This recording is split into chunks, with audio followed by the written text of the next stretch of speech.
monochrome world, working from the side through her lonely eyes.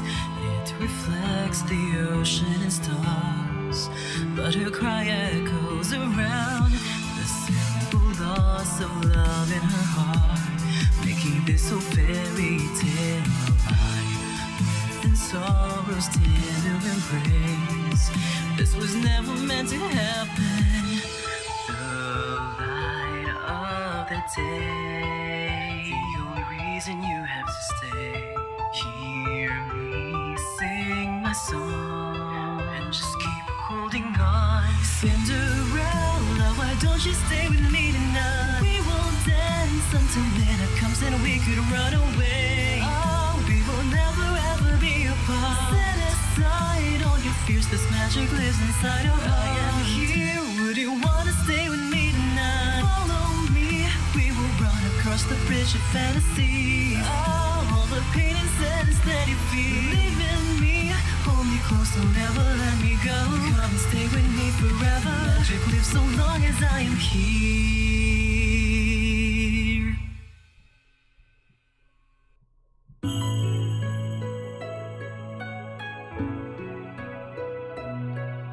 Yay! Welcome back. This is Cinderella Phenomenal Part 2. I realized I didn't show the intro in Part 1 because of all the fumbled preparation I had for that video. Anyways, welcome back. I am super excited to go back into this. I don't know why. All the games are sort of boring to me right now, except this one. Well, what the? What? Must be the magic of fairy tales and cute anime boys. It also seems like we have 5 choices or 5 routes we can take. I think it's, if I counted correctly. Oh shit. Oh shit. No, this is wrong. This is wrong. This is wrong. This is wrong. I'll just press. I need to continue from last time. Sorry, excuse me.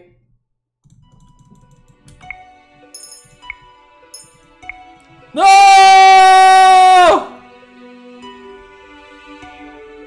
Oh shit! I think I just made a huge mistake. Oh well, all right. We're gonna skip everything, and yup. I think I still remember the okay, that happened, we got mad, and this, and then we talked about doll turns into a witch turns us into Cinderella, everyone forgets where it was the princess, and then we got beat up, and then we turned right, I think. I guess it doesn't really matter. And then we wake up and the witches are like, hey, what's up? Why was I cursed? Blah, blah, blah. Oh, you're cursed because you're a bad girl and you're very, very bad to other people. What happens if you don't break the curse? That means you're Cinderella or you're... I can't. Why are we working together? Oh, we're working together because we don't actually hate each other, even though we're fairy and witch. Fairies and witches don't hurt each other. And then we meet him, and then we're like, so this is how you truly feel. And they didn't say anything because that's how he truly feels, because we are mean to other people. And we meet this guy, and then we stay silent because we're classy. Okay. Turns out that he is, or she is a he, and there's a whole lot of other stuff. Come on.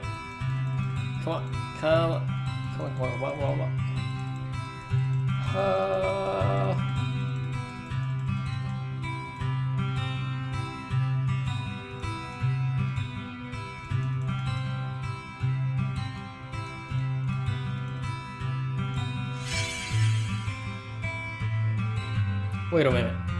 Wait, whoa, what? Wait, whoa, what? I think we missed something. I think I skipped over something. Hold up.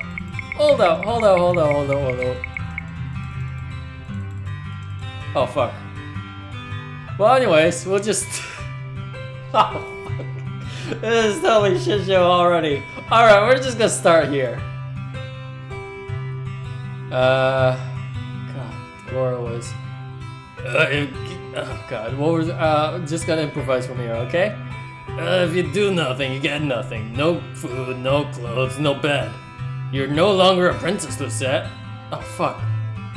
Alright, well, we're Lucette now. We're no longer Marcelina, cause that's too hard to say. Life here at the Martian is comfortable, and you need to work for comfort. Remember that. What you do is your choice, princess. Do I even have a choice? Not really, no. Let's see. How about cooking duties? No way, she'd burn a salad. She could be a receptionist? Then we'd lose all of our customers. That's probably true. I'm right here, you know. Sorry. Do you have any useful skills at all? As a princess, I had servants who did everything for me. They cleaned my room, helped me dress.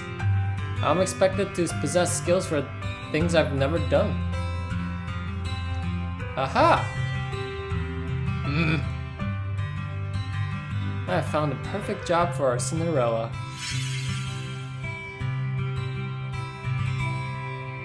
Ta-da! Lucette will be in charge of sweeping the Martian floors.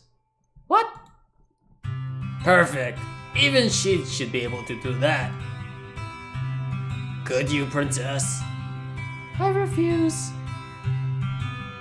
But look, I even put a cute little ribbon on the broom just for you. It's your very own special broom. A princess does not clean. Hard-headed as excuse me. Hard-headed as ever. Don't worry, I have a fix for this.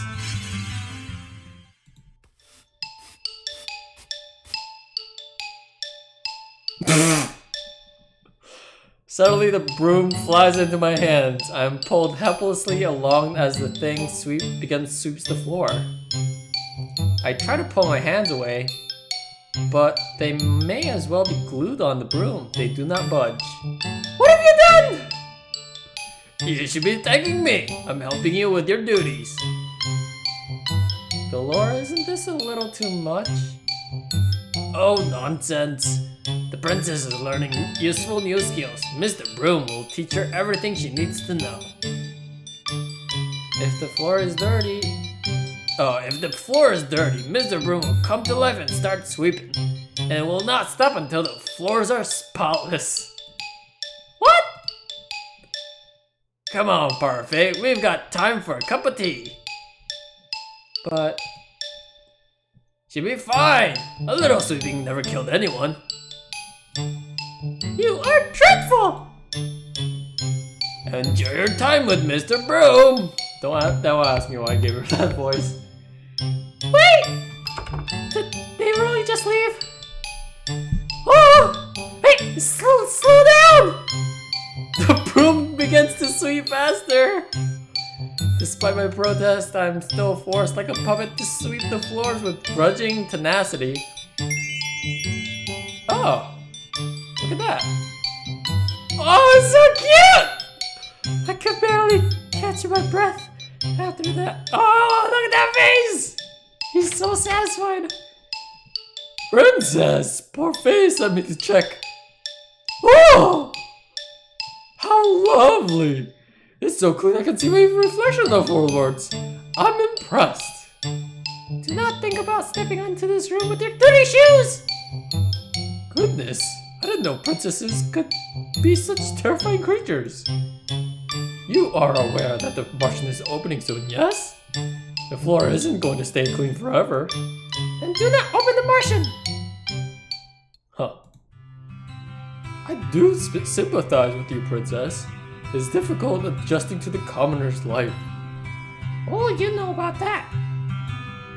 More than you think. What? Oh, did I let that sleep? Sleep? Slip! That was my mistake, both of them. Karma just smiles at me, his eyes gleaming with playful mischief. He's definitely hiding something. My hands are red and sore from all the sweeping I have done today. I remember the salve Anise offered me when I first awoke in my room. Surely that will help somewhat. I apply it to my hands and find, to my surprise, that it is very effective. Most of the redness quickly fades along with pain. Is this what my life will be like if I do not break the curse? Forced to work day in and day out? I cannot let things stay as they are. I must act. I lay down to rest. Tiredness falls upon me like a heavy, suffocating blanket. I close my eyes and feel myself shift into darkness of sleep. Despite having slept for hours, I'm still tired when I awake. I glance back at my hands and remember the salve's effectiveness. Oh shit. Oh shit. Oh shit. I guess space is only... Whatever Anise gave me really worked. I should ask her to make me more. I feel like this is not the last time I will need it. I must act quickly. The sooner I break the curse, the better.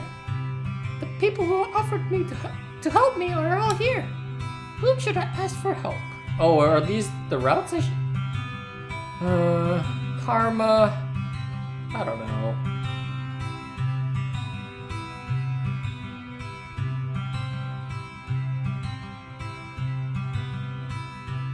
Rumpel, I don't know. Rod? Who's Rod again? I totally forgot who Rod was. I'm gonna go with Rod because I forgot who that person was. Oh my god, I think I chose the right one. Rod came to the Martian today to discuss something with Parfait. This is just the third time he has visited the tavern since I have been here. I wonder what he discusses with Parfait. Rod's eyebrows furrow as soon as he sees me enter the room. Oh, I see it seems like the princess has something she would like to speak with you about, Prince Rod. She probably already knows why I'm here. Thank you, Prince Rod, for telling me about this. I shall leave you with the princess now. What? Rod's expression turns grim. He clearly disapproves of me even just being in the same room as him. As soon as Parfait leaves, he shoots me a glare in my direction. What do you want? All I have done is enter the room and he's already angry. I'm still not used to being treated like this by him. I'm here to ask you about the goodness. You're actually the wrong person, Lizette. Did I make the right choice in choosing to come? Did I make the right choice in choosing to come to him? I do not intend to help you break your curse, no matter what Lady Parfait says. Pardon? Eveline and my mother have tried to be kind to you many times, but you only ever respond with disrespect and cruelty. Cruelty? You think I've been cruel to them? How else would you describe your behavior? Why am I suddenly the one at fault? Your coming to the palace made my life miserable. I'm the victim here, not them. The others may think you're capable of goodness, but I severely doubt it. I do not wish to work with you, so do not come to me for help. Excuse me. He turns around and begins to walk away, leaving me to stand alone in the room, even angrier than I was before. How dare he treat me like this? I grab his arm, pull him around so that he is facing me. I refuse to let him belittle me like this, especially when I'm making a conscious effort to change. What if I can help you break your curse? Will you help me then? Rod fixes me with an icy stare as he pulls away. I don't intend to break my curse. What? Rod shoots me one last glare before he leaves the Martian, leaving me to stand there confused. He does not intend to break his curse, then why is he even here? Why is he here? I stare in horror at the floor. Gravel and sand are embedded between the floorboards. The wood beneath my feet is covered in a thick muck. Oh god. No. No! Oh! Oh no! Oh no! Stop! I never thought I'd see this. The princess is actually sleeping. I say it's more like the broom is sleeping and the princess is just along for the ride. Lady Parfait, your orders have arrived. Where should I put them? At the back, please. Thank you. I glare at Garland as he begins to move. You! You're dirtying the floor! Sorry. Garland dashes across the floor with long steps in an attempt to leave as few footprints as possible. Oh my god. This was Delora's doing, wasn't it? Is it obvious? Is it obvious? This has witch having fun written all over it. I need water. Wow, completely spotless. Oh, I love the broom. You're the worst! Oh, don't be mad at the broom, princess. It's only trying to help. It is doing nothing but making my life miserable. Oh, it's a witch? Lady Parfait, I must speak with you. I look up at the witch that has just entered.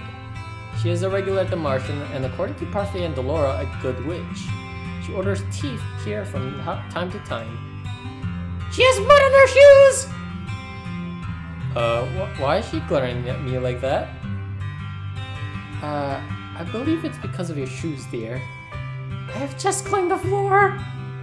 Oh, I'm sorry. I'll clean up after myself right away. Good. The princess is something else. I've never seen a witch so frightened of someone before. Yeah. The witch hurriedly cleans up the tracks she'd been making in, Let me try that one more time. The witch hurriedly cleans up the tracks she'd made coming in before going to speak with Parfait. Even though Parfait says that Laura is, and this is a good witch, I do not trust her judgment.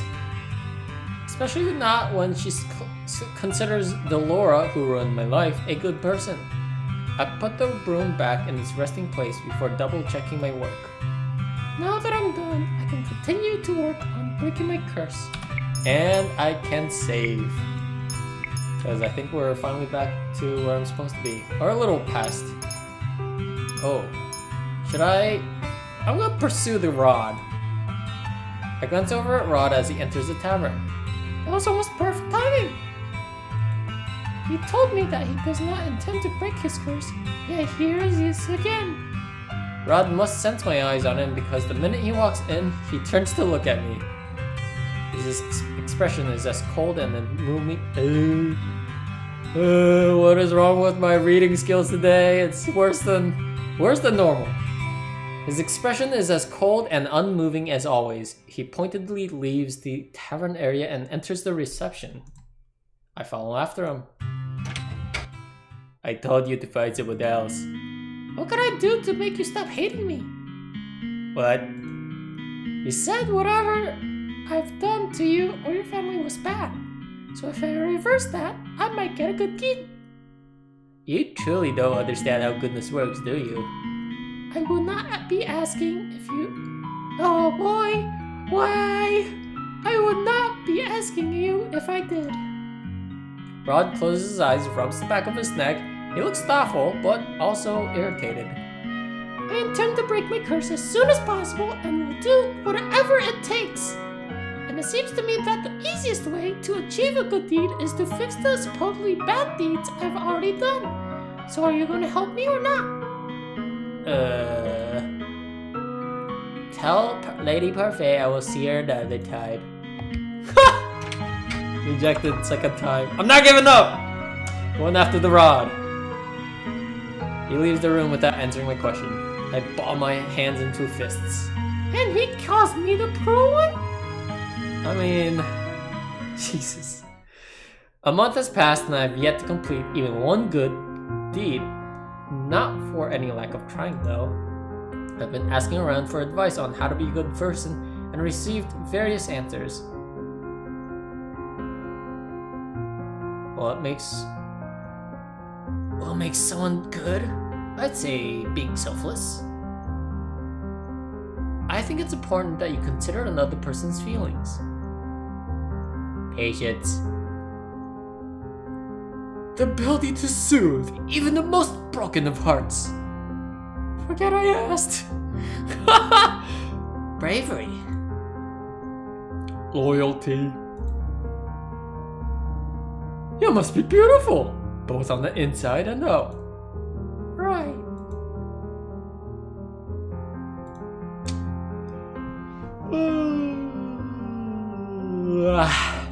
Must I be all of those things in order to be good? No. According to Parfait, I just cannot pretend. It has to come from my heart. I place my hand on my chest and consider the steady pulse of my heartbeat. That will not be easy. I close my eyes thinking of all the possible ways I might be able to break my curse, but in the end, my mind is blank. Mother, what am I supposed to do? A dream? Your personal feelings are nothing but a weakness for others to exploit. That is why you do not show them. You only show them that you are strong. Yes, Mother. You must not let false kindness deceive you. People will use niceties to trick you into exploiting your weak emotions. But you can trust me, Lucette. I will never hurt you. I will never lie to you. I am all you need. I love you, Lucette. I love you too, Mother. What the hell is wrong with her mom? How are those lessons of yours going? I hope you're not giving anyone a difficult time. I am the only one having a difficult time. Have you tried pairing up with someone? Pairing up? Some of the people in the tavern pair up to assist each other. Two heads are better than one, as they say. It's not a bad idea, but the problem is with her. Who's gonna volunteer to pair up with the Ice Princess? She has a point! People may not glare at me anymore, but does not escape me that I'm still disliked. Most of the boarders at the Martian have volunteered to help her, remember? And I haven't heard any of them retract their offers. Oh, really? It's only a matter of time. I didn't know that. Stop it, Dolora. It's your choice, Princess. Pairing up is only a suggestion. Would pairing up with someone really break my curse? Help me break my curse. What if they end up being annoyance instead? Princess? Excuse me, Princess. Oh! I'm sorry for disturbing you, but you've just been staring at your tray and the customer's waiting for his order. Of course. Dolora has been helping Anise today. Wait, did I say that right? Oh, Dolora has me helping Anise today. The Martian is unexpectedly busy and they cannot keep up with all the customers. Stop daydreaming, Lucette. Food doesn't deliver itself. I do not need you to tell me that.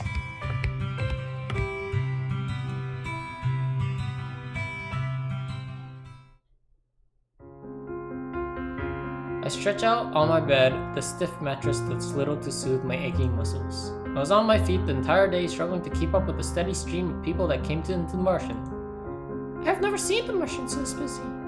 I roll onto my stomach and bury my face into my pillow. My arms and leg protest the movement. I refuse to live this type of I refuse to live this type of life much longer. I need to break this curse as soon as possible. Why don't you try pairing up with someone? Pairing up might not be such a bad idea.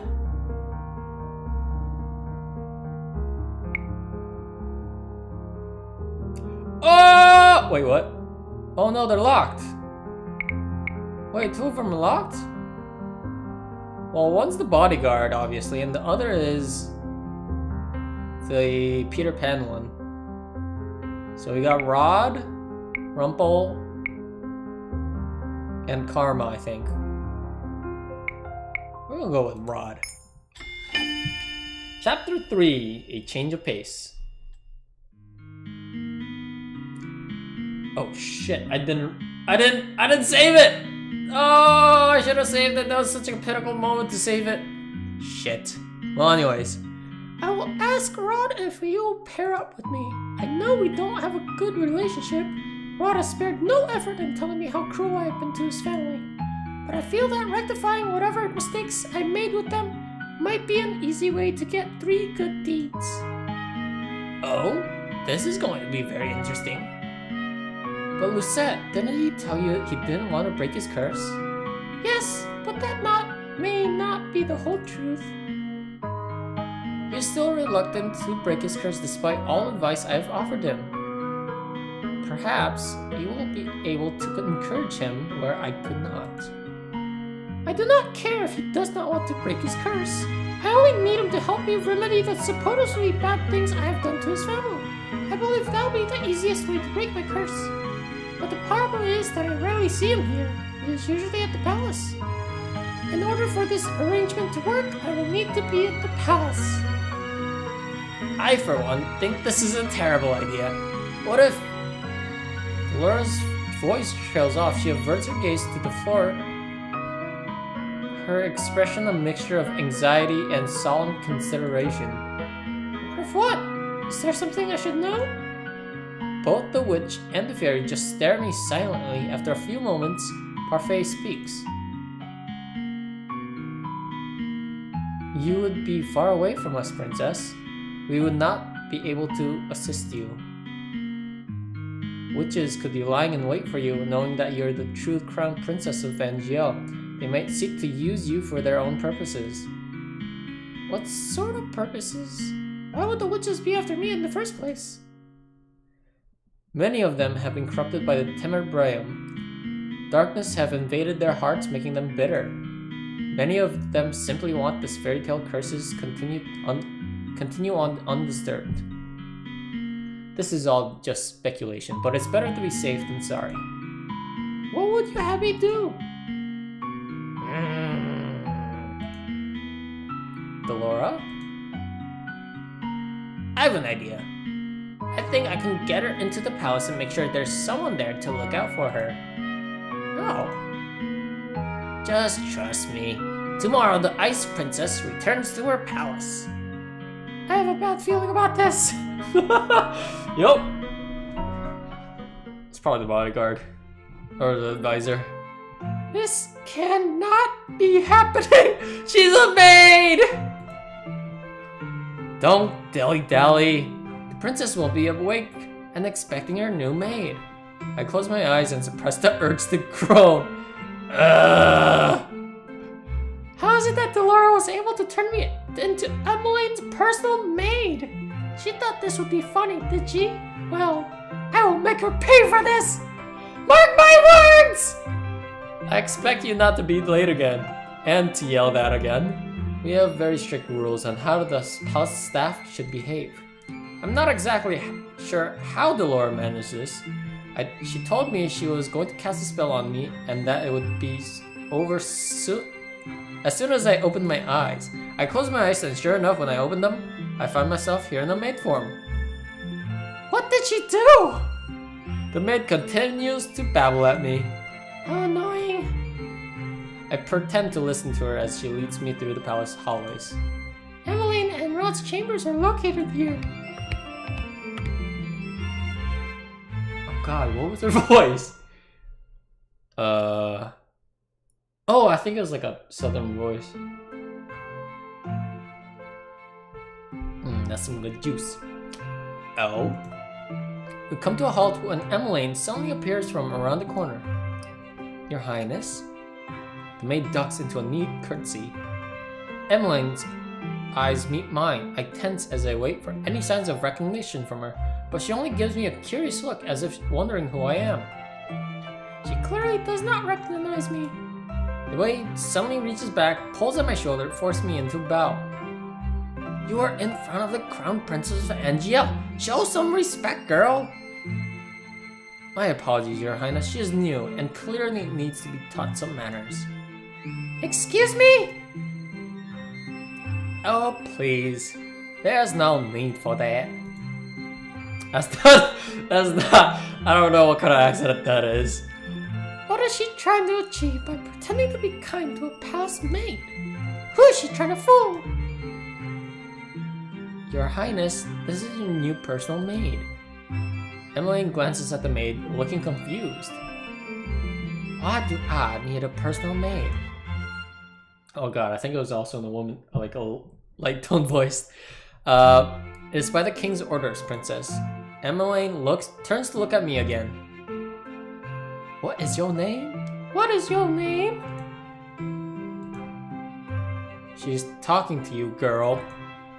I scowl at the maid before facing Emmeline. I cannot believe I have fallen so low that I am now being ordered around by a maid. Lucette. It's nice to meet you, Lucette. I hope we can get along. When I do not respond, Emmeline's face falls. I was just heading back to breakfast with my family. Of course. Lucette will escort you to the dining hall. I raise my eyebrows at the maid, irritated. There is no need for concern. I can get there on my own. I breathe a sigh of relief. I am not here to babysit her. The maid leans forward and whispers something into my ear. I don't know how it is you land this position, but you owe the royal family your diligence and respect. If you continue to show disrespect, I will be having a word with the king. The maid pushes me forward so that I'm forced to stand next to Emmeline. Oh! She will escort you to the dining hall, Your Highness. Her job requires that she follow you everywhere in case you require assistance in anything. But it is almost time for breakfast, Princess Emmeline. How old is this head maid? It's like, looks are very deceiving. I feel like she's a lot older than the picture shows. Emmeline frowns and looks at me. I'm so sorry. What is she apologizing for? Good morning. I keep like, it's the same voice, it's just in a different accent. So I keep good morning.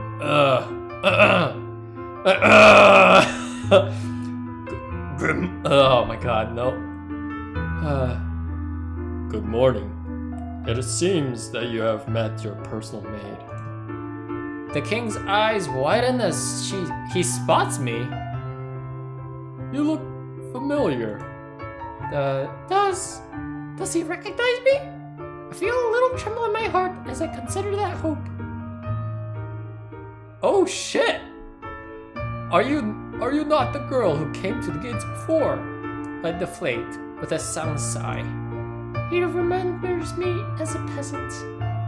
It is the first time I'm meeting you as Emmeline's personal maid. What's your name? Lucette. That is a lovely name. We are glad to have you here, Lucette. The king gives me a warm smile. The softness of his gaze makes me angry. He never treated me so kindly when he remembered me as his own daughter. Emmeline takes her seat while I walk to stand at the walls beside the other maids and butlers.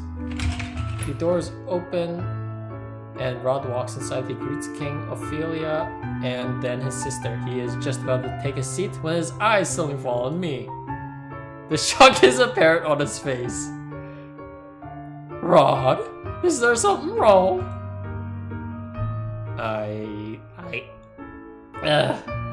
I see there's a new maid on staff.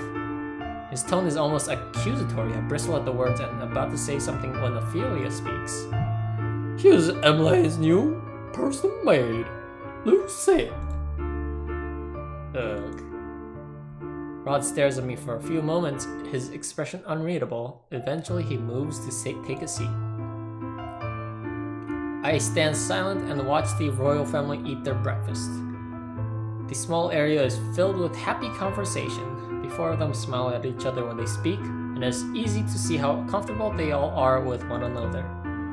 When I was still here, our meals were always so quiet. But everyone looks so happy now. I bite my lip to will the heavy feeling away. Rod told me that before, but I did not want to believe him. I turn back to the conversation at hand.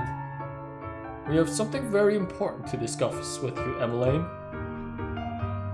Oh? I have brought this up before, but now the matter is more pressing. Marriage! Is this about... Oh, yes, this is about the ball. Ophelia gives the king a disapproving look. Dear? I know it seems a strange proposition, but this is royal tradition. Emmeline is at a suitable marrying age, and this ball may yet help her to find a suitor. But her husband?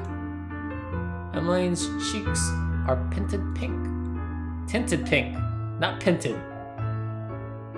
A royal ball for Emmeline? For her to find a husband? I never would have agreed to such a thing. The king never forced me into one because he knew that. I will not force you to marry someone you do not love, Emmeline.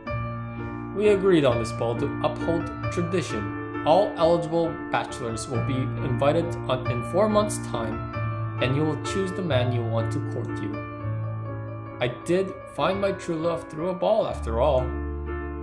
He glances at Ophelia, who responds with a fond smile. Her expressions fall back into something more worried when she looks at her daughter.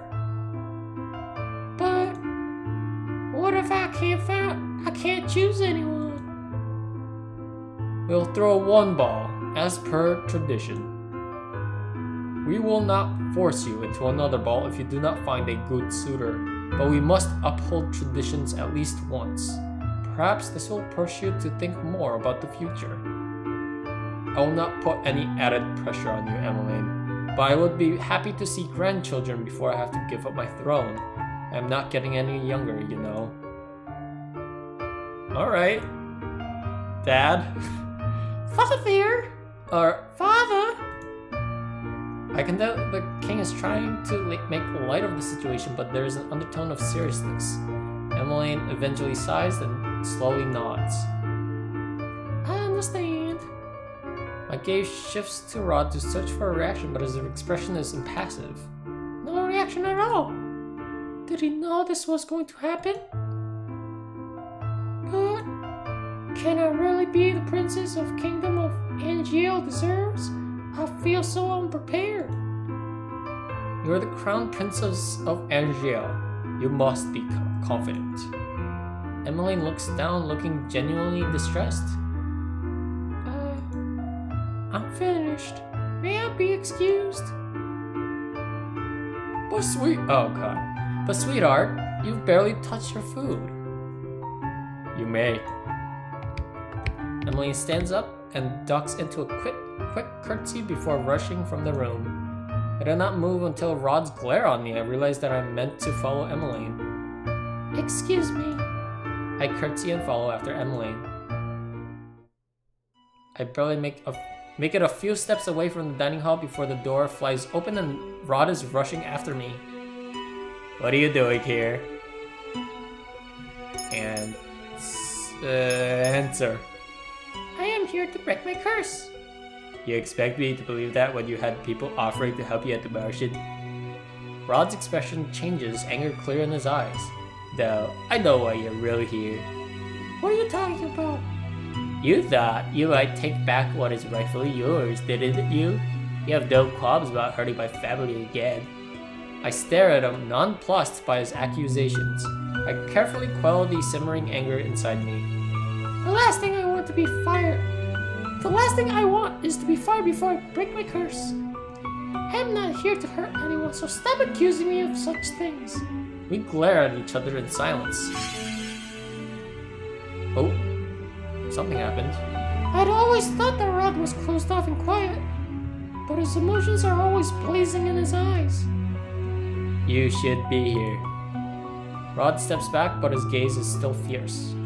I don't have time for this. I'm going to find Emmeline. Why?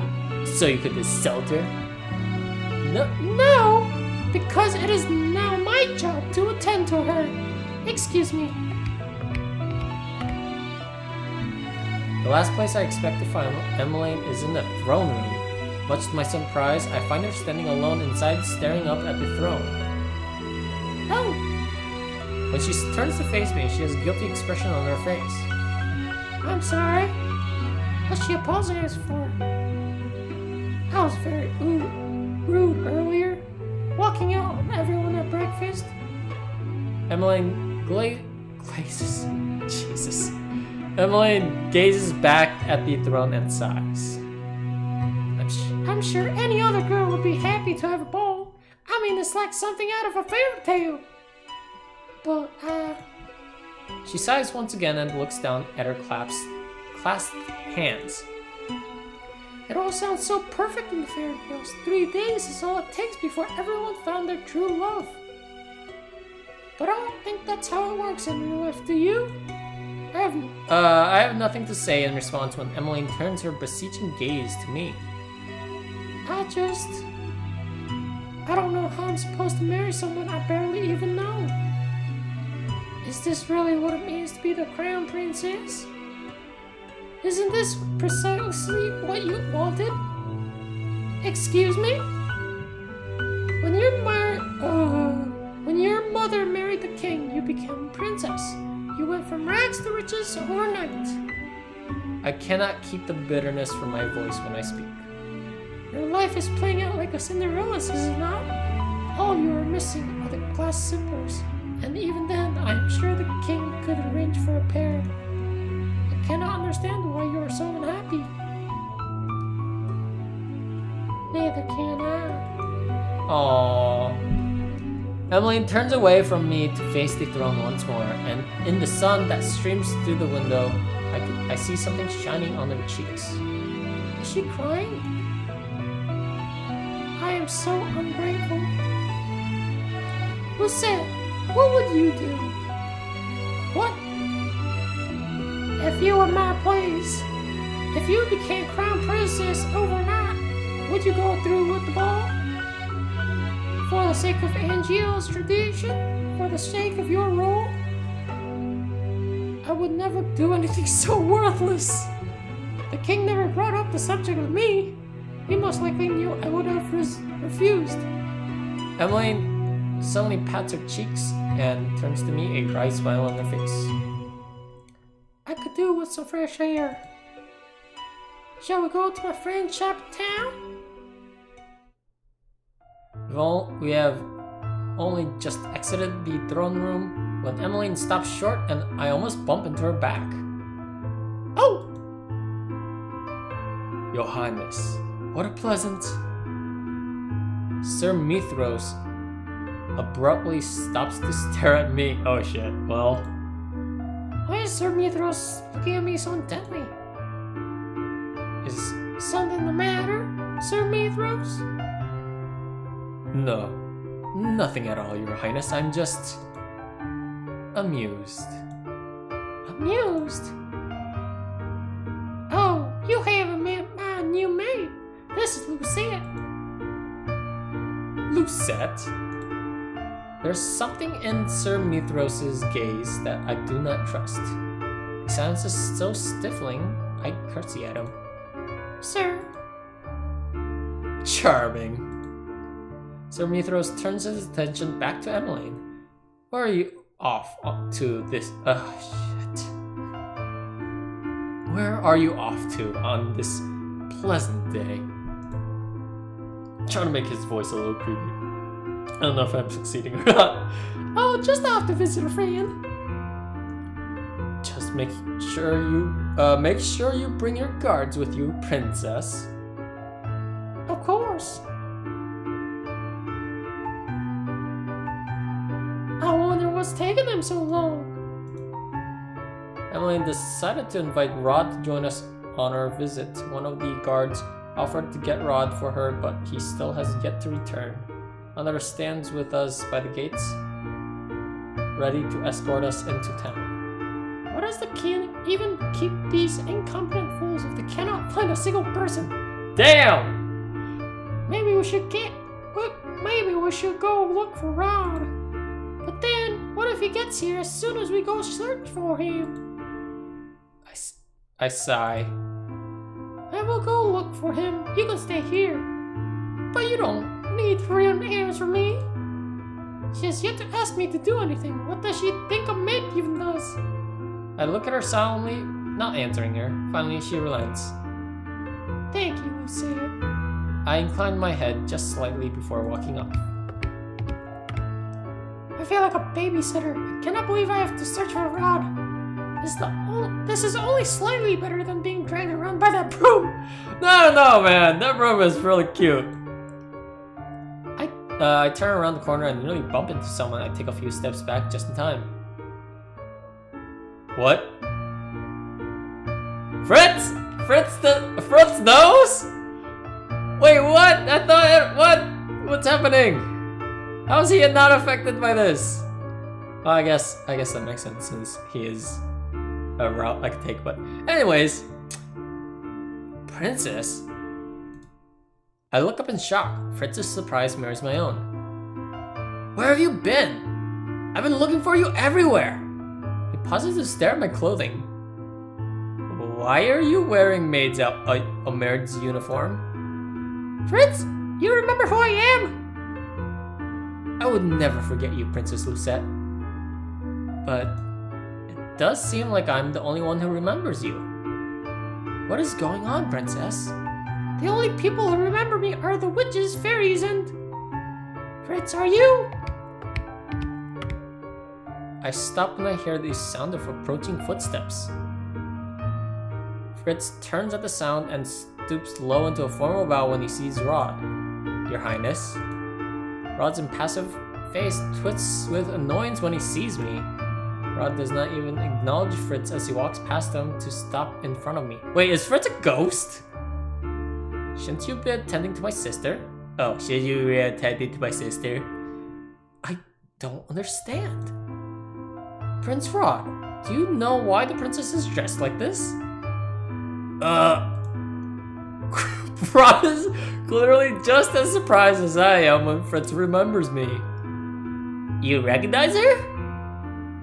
You remembered Princess too? But if you knew, why didn't you say anything when she first went missing? And can someone explain to me why she's pretending to Princess Emmeline? This is... Fritz! I cut him off before he can ask any more questions. I feel Rod's gaze on my back as I turn to look at Fritz. No more questions. What? But princess? Right now, I am a palace maid. A what? It's a long story. I have no time to explain now, so don't ask. Fritz is clearly discontent. He seems to struggle for a few moments before he finally sighs and nods. Yes, Your Highness. Though it is nice to hear someone speak my title, it will not do if Fritz calls me that on accident. It is just Lucette now. But I turn to face Rod. Emmeline is waiting. What? The guard could not even deliver her message. Where are you going? Jesus. Emily wants to visit her friend's town and shop. Friend's shop in town. And she wants you to go with us, Rod. Town? Oh, fuck. Sorry. Ordinarily, I would not mind Fritz. Ordinarily, I would not mind Fritz joining us, but right now he might just be unnecessary company. He may very well give me away. Rod barely wants to speak with me. When it's just the two of us, I doubt Fritz would make him more sociable. I'm assuming that accompanying you is not an option at this point. Yes. Fritz looks down for a minute before looking at Rod. I'm so sorry to ask of you, Your Highness, but since she refuses to let me do so, please look after Princess Lucette in my place. God damn it. Ridiculous. I do not need to be coddled. Even if I did, Rod could care less if I'm hurt. I will do my best for Sir Fitzgerald. Fitzgerald? Oh my god! What? I cannot tell if he's being genuine or not. Fritz bows to both of us. Stay safe, Prince Lucette. And you, Your Highness. Rod turns and begins to walk away without another word. Come on. Rod is silent as we make our way back to the palace gates. I'm still thinking about what he said to Fritz earlier. Why would Rod agree to Fritz's request? Because he just wanted him to leave? I stare at Rod's back as he walks in front of me. Sometimes I cannot figure out what he's thinking. Rod, Rod, you say it? Emmeline beams when she catches sight of us. Are you ready? Rod crosses his arms. He does not look very happy with his sister. Even though Rod is younger, I cannot help but think that he often sounds like the older of the two. I'm busy, Emmeline. I can't keep dropping everything whenever you want to leave the palace. I'm sorry, but I just really needed some fresh air today. You can get plenty of fresh air on the palace grounds. I felt I needed to be off the palace grounds. Emmeline's face drops as she looks down at the ground. Rod lets out an exasperated sigh before stepping inside the carriage. Come on. Rod? Just for an hour, okay? Thank you.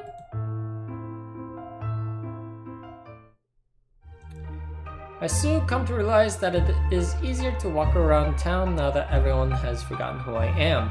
The atmosphere around town feels brighter. All these spiteful stares are gone. Yay! Princess Emmeline! Oh, how are you doing? Is your wife feeling better? Emmeline has responded to most of the people who know her. She seems to know a good majority of the people in town. I hang back as Emmeline speaks with the man. The night escort hovers somewhere nearby watching for disturbances. We're going to take longer than an hour if she continues like this. I am not going to rush her.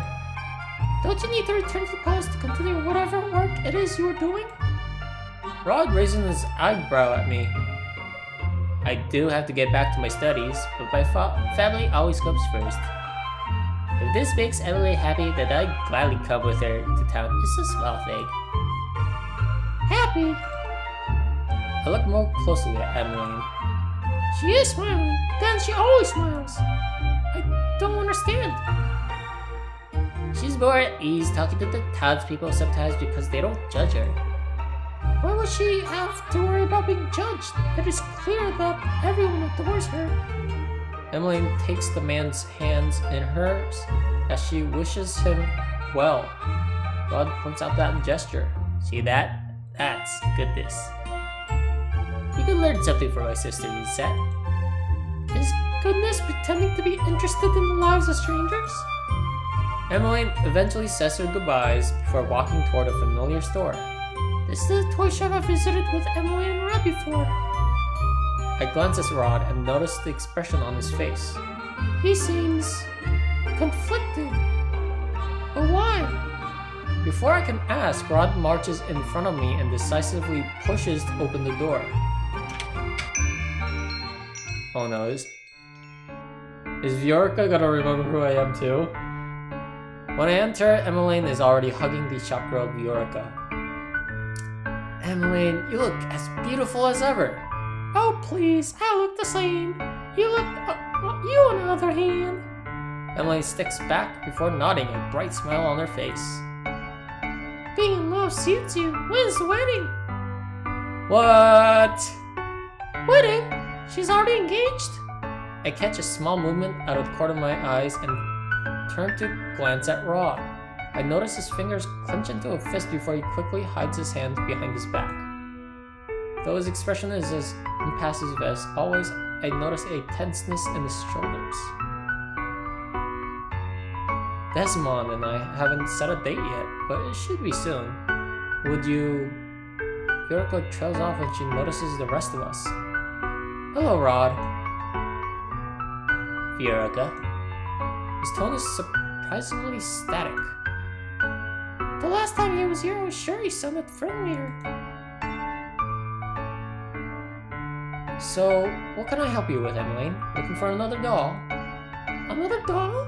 Emmeline is not interested in dolls.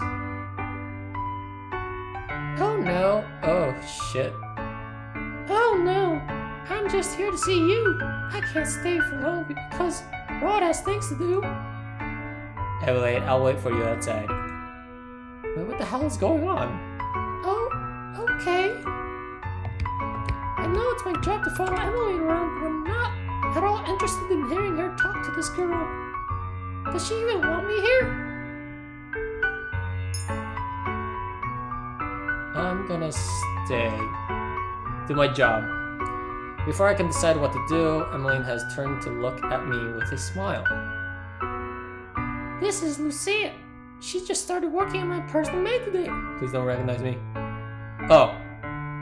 It's not like you to make a maid follow you around. Emmeline's expression quickly becomes apologetic. I'm sorry, Lucia. I realized I didn't even ask if you wanted to come with us. I just expected you to tag along. Why is she apologizing? I meant to tend to her, regardless of where she is, unless she dismisses me. Jeez, so professional. I'm sure Lucette doesn't mind. It's such a beautiful day today, after all. Emmeline turns to me and smiles. You don't have to wait with me if you don't want to. Oh, jeez.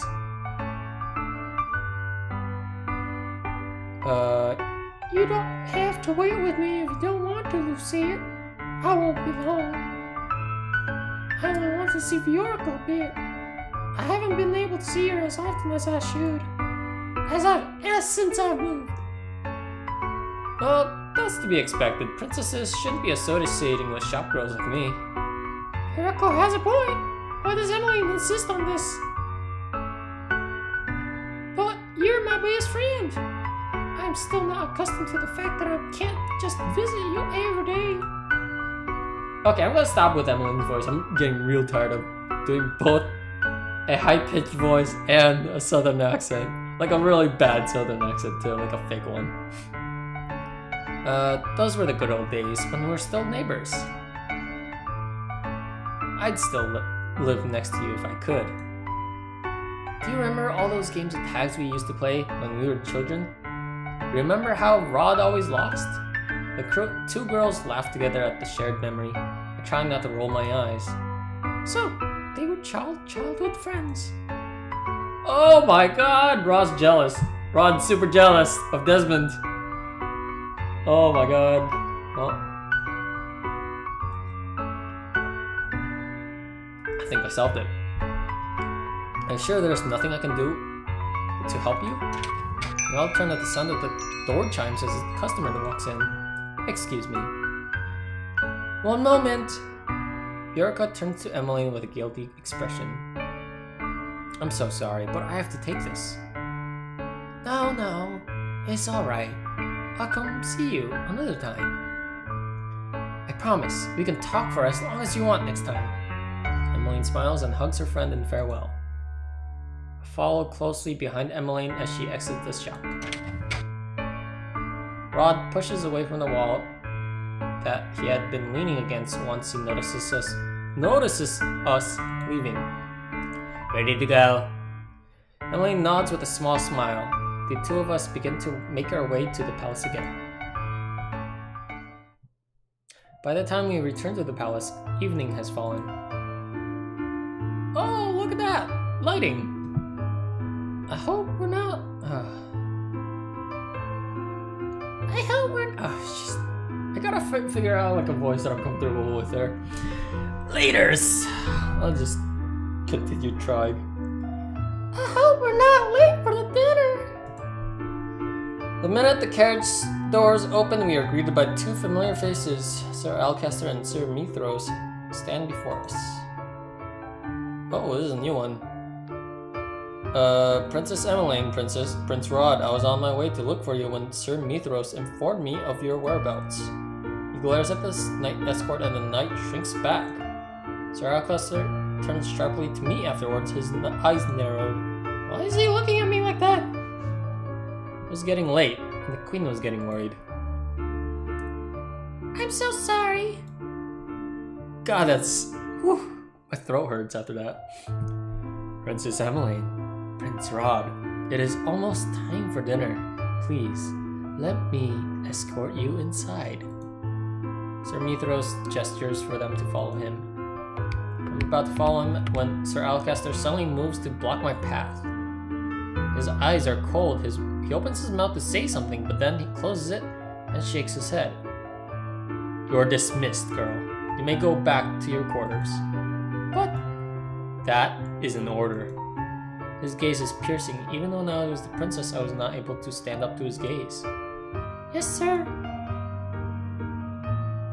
Strict bodyguard, maybe? I don't know. After dinner, I make my way back to the room assigned to me. As I walk down the hall, I notice Rod heading in my direction. Rod? Rod? He suddenly grabs my arm, pulls me away down the hall. Where are you taking me? Rod does not answer and continues moving until we reach an unfamiliar door. What is going on? Rod cuts me off by placing a finger on my lips. He looks around warily before pulling me in through the door with him. What's going on? What the fuck? This place. I've heard of this place before, but never seen it. Is this the secret passage that leads into town? Rod does not answer me. He simply keeps walking and I see no other option but to trail after him. How is it that you know this place? He still refuses to answer. Are you deaf? So, Rod suddenly stops and I bump into his back. I stumble back with a scowl. You ask too many questions.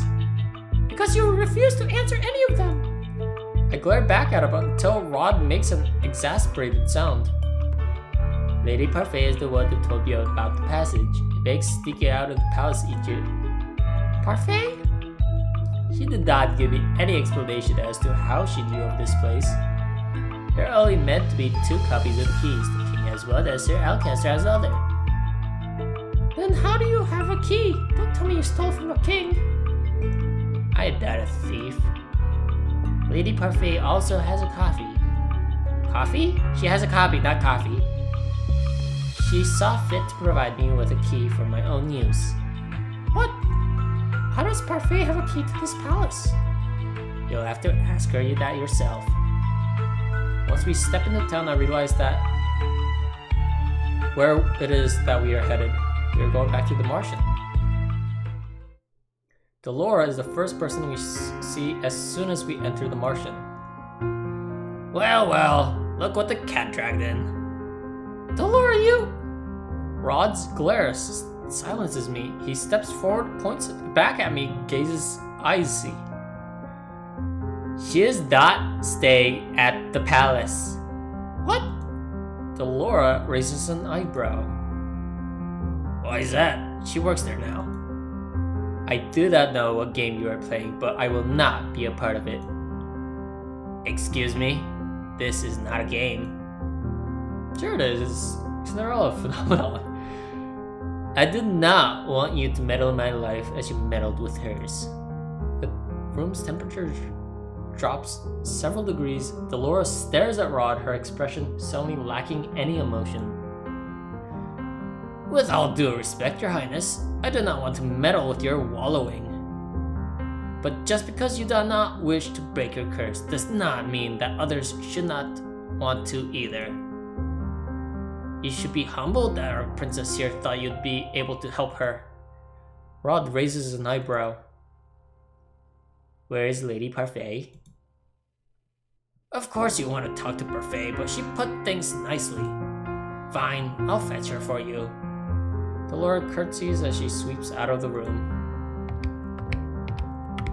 Rod sighs. He clearly looks irritated but doesn't put a voice to his agitation. Now that we're alone in an empty room, the silence is deafening. Okay, well, we already know the first answer, or the first question's answer. But why don't you want to break your curse? I don't need to explain myself to you. Do you even know how to break your curse? I do. So why are you not doing anything? It's none of your business. I do not realize the anger inside of me at first, and then I notice that my hands are fists, and that I am shaking. You're angry at me for treating your family with unkindness, and yet you do not treat me with any respect or kindness either. Excuse me? I realize that this is the angriest I've felt in a long time, and it makes words fall out of my mouth. You're guilty of the same disrespect you hold me accountable for. We are both being cruel to family, aren't we? Oh shit. Rod's eyes are ablaze as he stalks towards me. He stops right in front of me, his mouth pressed into a firm line. As you are so fond of telling Emmeline we do not share any blood. Oh jeez. Let me try this one more time. As you are so fond of telling Emmeline we do not share any blood, this the only thing pulling us together is the king, and you not share his morals. Remember that? Even after reading it, the sentence didn't make sense. Well, it made sense, but just grammatically it didn't make sense. Remember this, Lucette. You will never be part of my family. And I will never see you as a sister. Rod storms out of the reception area just as Delora enters. Sorry. Looks like Parfait wasn't in. She pauses, then gives me a wry smile. Seems like the partnership is going well. I throw my hands up in anger. He isn't infuriating! Not as helpful as you thought. I was surprised you were asking for his help in the first place. All I've been doing today is following around Emmeline, and he still finds reason to snap at me. In his eyes, I can do nothing right, even though I am making an honest effort to break my curse. Delora eyes me as she slides down into a chair. Has he told anything about his curse? Only that he knows how to break it. Delora sighs. Boys can be so secretive about the silliest things. Rod has been aware of how to break his curse from the very beginning. Then why hasn't he broken it? I have no idea. I think the only other person who knows the full terms and conditions of Rod's curse is Parfait. Parfait? Parfait has known Rod for a while. She convinced him to keep coming to the market even after he'd given up on breaking his curse. Parfait also thinks that working with you will convince Rod to try to find another way to break his curse. Another way? Don't ask me. I don't know much about this curse either. But if you keep trying, you might convince Rod to talk. I doubt that very much. It seems that all I'm doing is convincing Rod that I do not deserve to break my own curse. Delora looks at me curiously for a few moments, then she grins. I have an idea. If this is another terrible idea. Oh no, this one's much better. I'll just stick around with you, watch out for you. What? Delora? Watch out for me? Uh-oh. Oh. Can she still talk? I'm surprised when Delora suddenly stands before me in her doll form. Oh god, this is gonna be the same voice. There's no way you and Rod are going to sort yourselves out without some kind of help, so I'll be tagging along.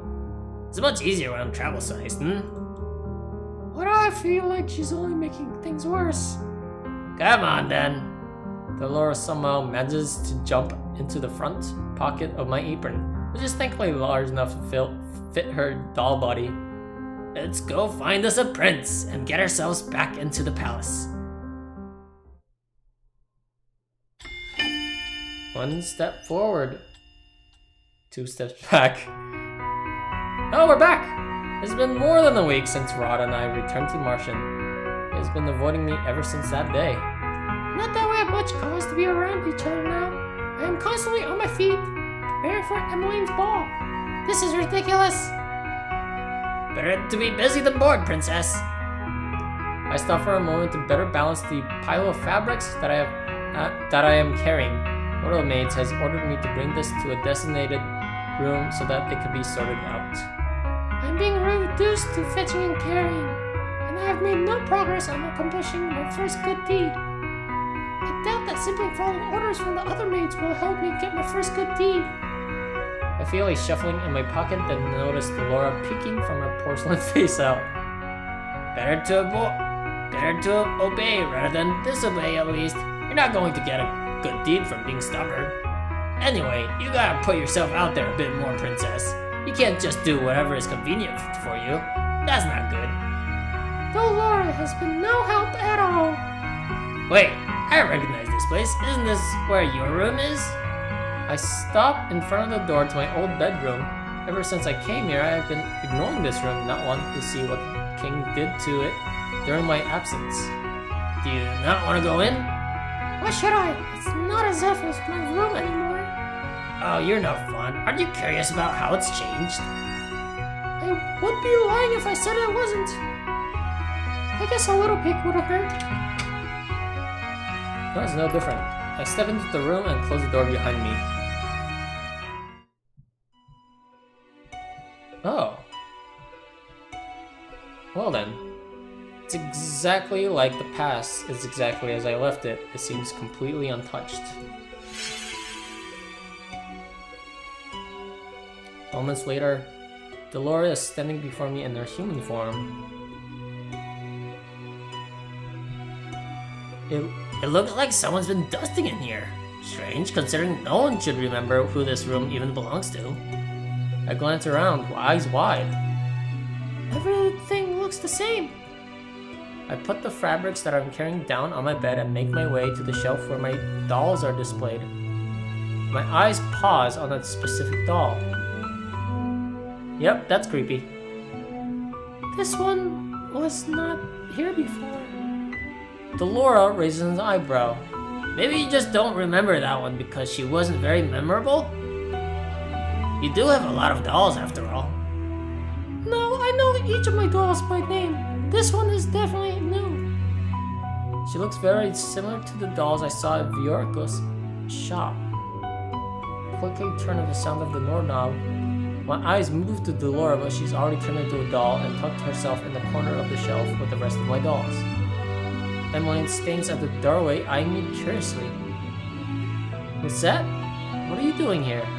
I made a mistake and I thought I was supposed to bring the fabrics here.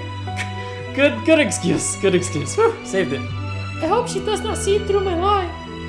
Emma shakes her head, smiling. It's not your fault, Lucette. You're still getting used to the palace. And it's many rooms. I got lost here all the time when they first arrived too.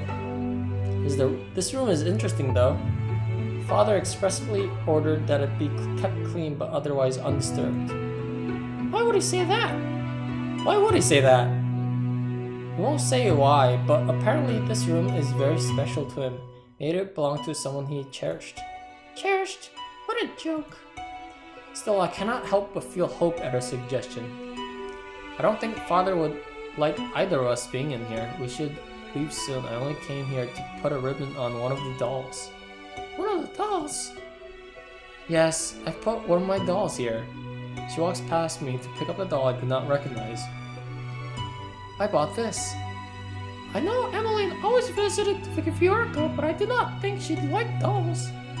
She always preferred receiving and buying books. Why does she have this doll? Do you like dolls? Well, I mean, I don't mind them, but I don't usually buy them for myself, no. So why did you buy this one? Emily looks at the doll with a sad smile and shakes her head. I'm not sure. I bought it as a gift. I remember that much. I was going to give it to someone who liked dolls, someone I wanted to befriend. I don't know why, but it feels right to leave the doll here until I remember whom I was meant to give her to. Emmeline is silent for a moment before she turns to me with a bright smile.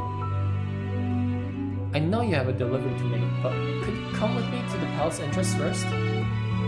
Mother is still busy talking with the cooks, so the fabrics can wait. I resist the urge to glare at her. She better not be dragging me around to do more errands. I'm expecting a delivery, and I might need your help. I thought so. I have no choice but to nod. Of course. I'm gonna get in trouble. I begrudgingly follow Emmeline toward the entrance, and there see the delivery carriage. A familiar person stands beside it.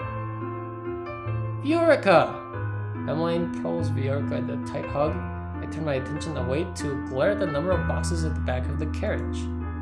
I will no doubt have to help carry them inside. How are the preparations for the ball coming?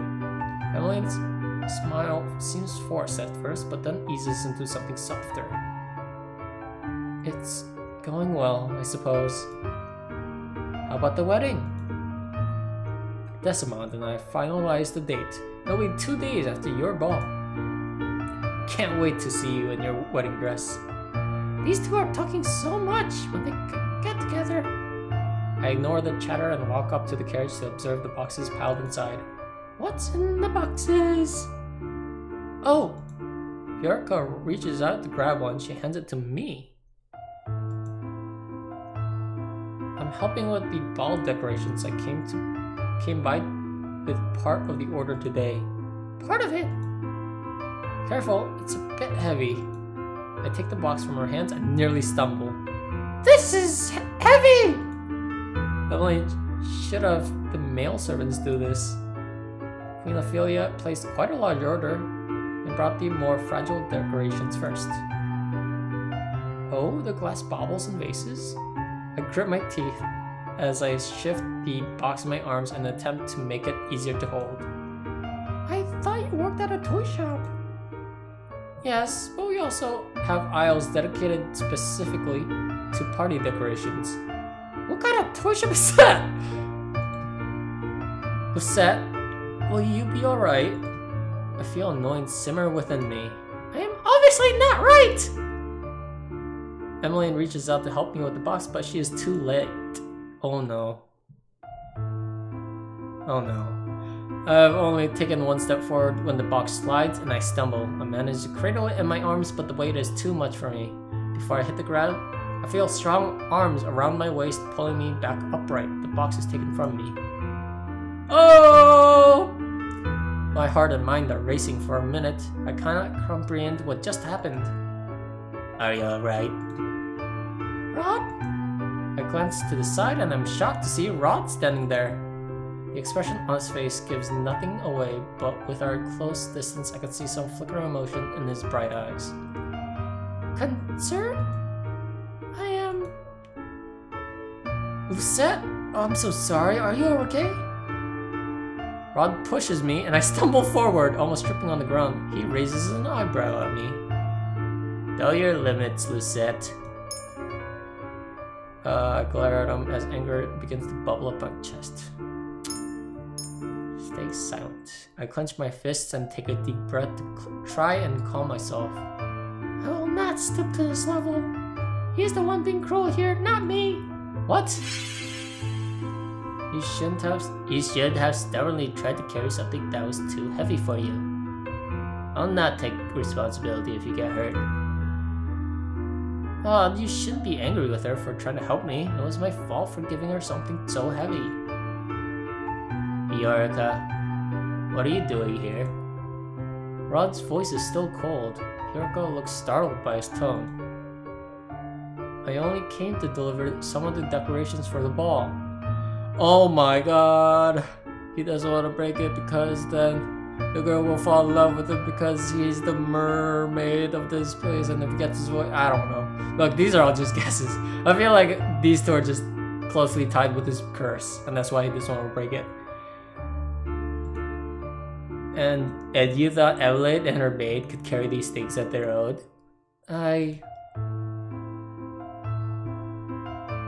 Rod, this is not her fault. I'm the one who chose to bring Lisette with me. I underestimate the size of the delivery.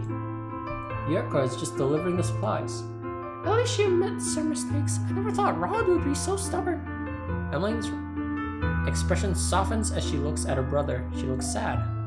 Rod ignores her and picks up the box that I've been carrying. He begins to walk away before he suddenly stops and glances back at me. Come on. Rod?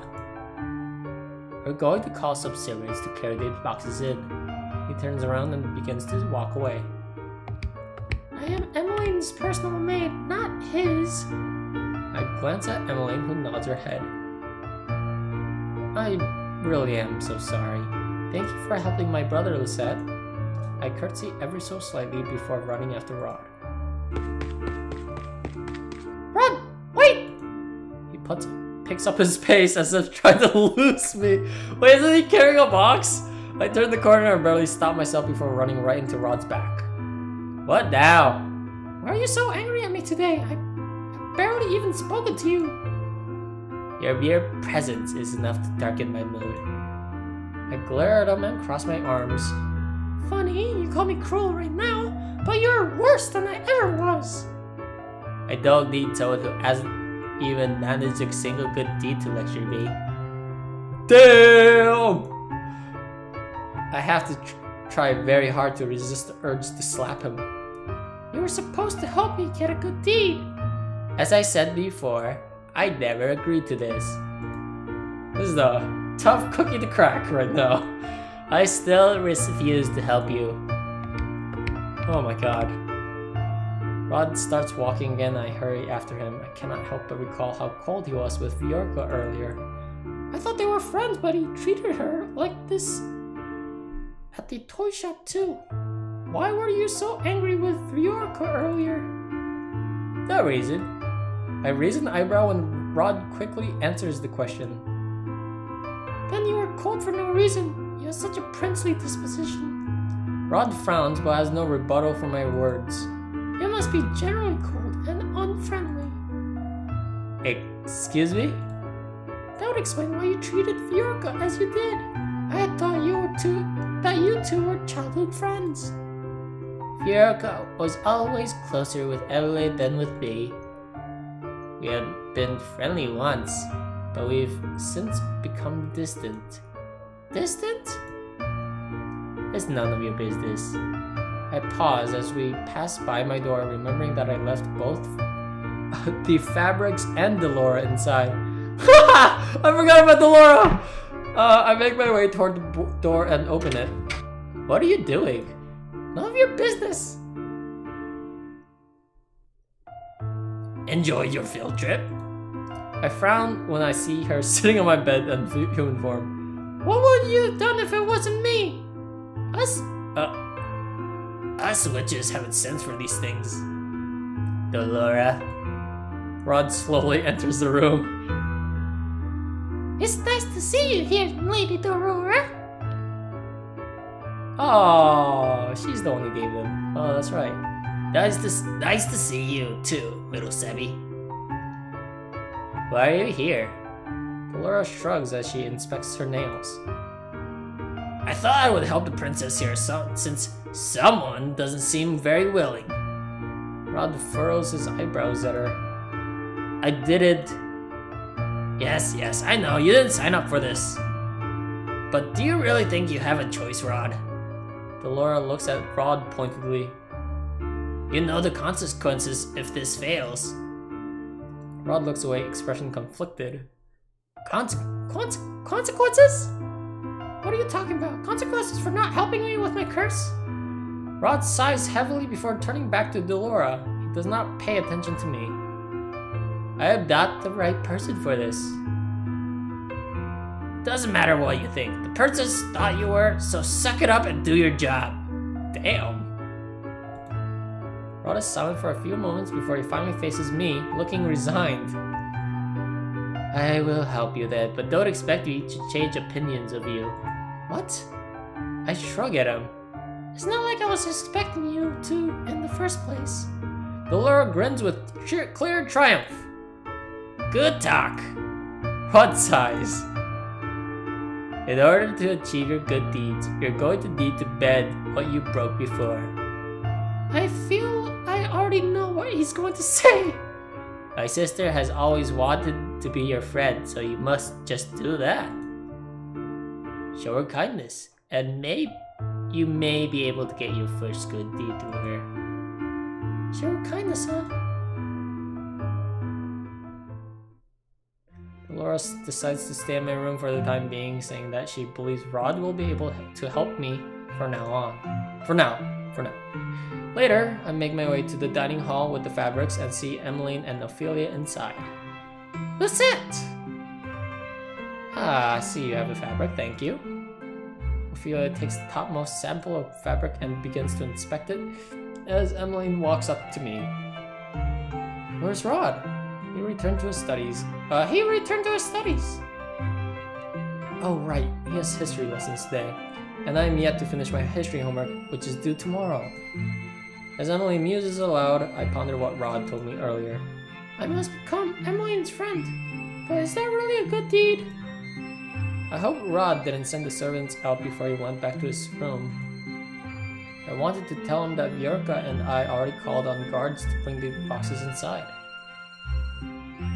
Maybe he does. Maybe he decided to start his lessons earlier so he could make your dance lessons this evening. Dance lesson? Father! Father! That's the highest I could go! That's really annoying, actually. Father wanted to hire the best dance instructor in the NGL, but I honestly feel more comfortable with Rod teaching me. What? He's a good dancer. So Father has allowed it. That's a surprise. I did not know Rod could dance. I didn't know that either. He used to prefer singing, but Dan... Oh, that's right. He can't sing. Ophelia trails off. I know what she's talking about, the fairy tale curse, but I do not expect her to divulge such information to a maid like myself. He's decided to focus on his dancing for the past few months. Ophelia glances down to the fabrics, then looks up and smiles at me. Who said, Lucette, would you mind helping me with these? I obediently walk over to the fabrics Ophelia wants me to look through. They're all apparently samples for the tablecloth that will be used during the ball. This is going to be a long day!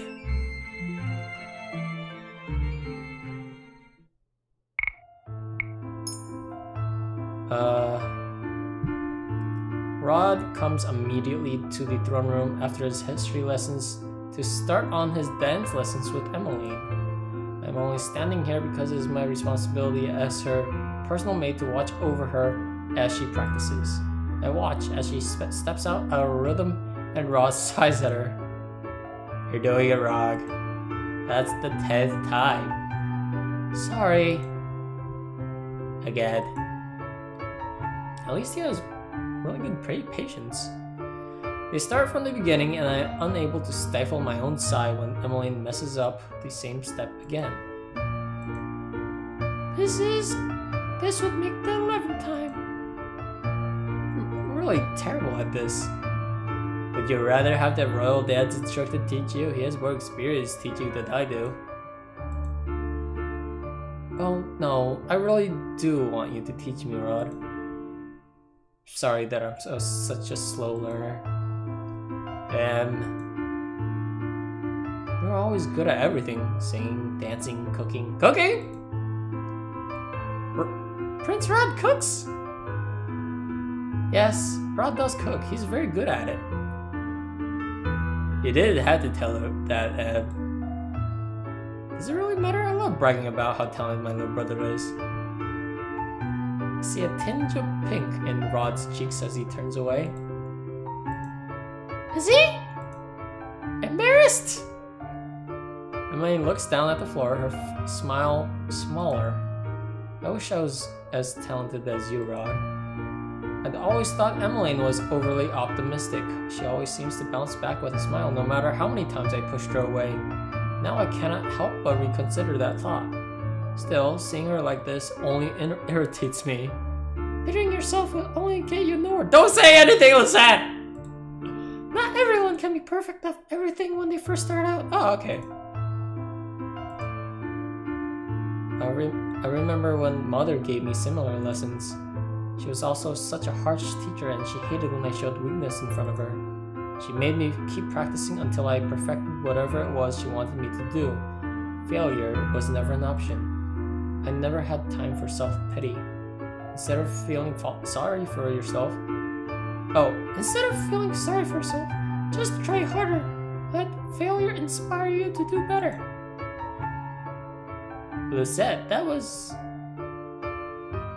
She's right, Rod. Instead of complaining, I should be working harder. I let out an exasperated sigh and crossed my arms. You'll always look at your feet whenever you reach the underarm turn. Instead, focus on counting your steps and let Prince Rod lead you. Worrying too much on your next step is what puts you off rhythm. Emmeline stares at me. Can you dance, Lucette? I can. Why? Wow, that's amazing! It's really nothing amazing about my ability. My what? Oh. My being able to dance. I think it's my ability to dance. I don't... whatever. Her praise makes me embarrassed, regardless. Maybe I can learn faster seeing someone else do the dance first. Oh no. What are you talking about? Oh no. Might be easier to copy the steps if I can have someone perform them first. She turns to me suddenly, eyes bright. Oh fuck. Would you help me? Oh god. I am meant to assist Emmeline in any way, but I can. Said I can. But dancing with her brother? Surely a lonely maid should not be doing this. Oh hell yeah, we're doing this. Well, if I do accept, at least I can prove that I'm a better dancer than Rod. Besides, I am supposed to be listening to Emily, no matter how absurd her requests are. If that is what you want. Really? Emily rushes up to me and takes my hand in hers. Thank you, Lisette. I thought it may be an awkward request, but I'm so happy you agreed to this. I turned to Rod, who was glaring at me. Understandably. I am not dancing with her. She might step on my feet. Emily gives him a disapproving look. Rod, please. Rod eyes me warily. I step forward and offer my hand. Shall we?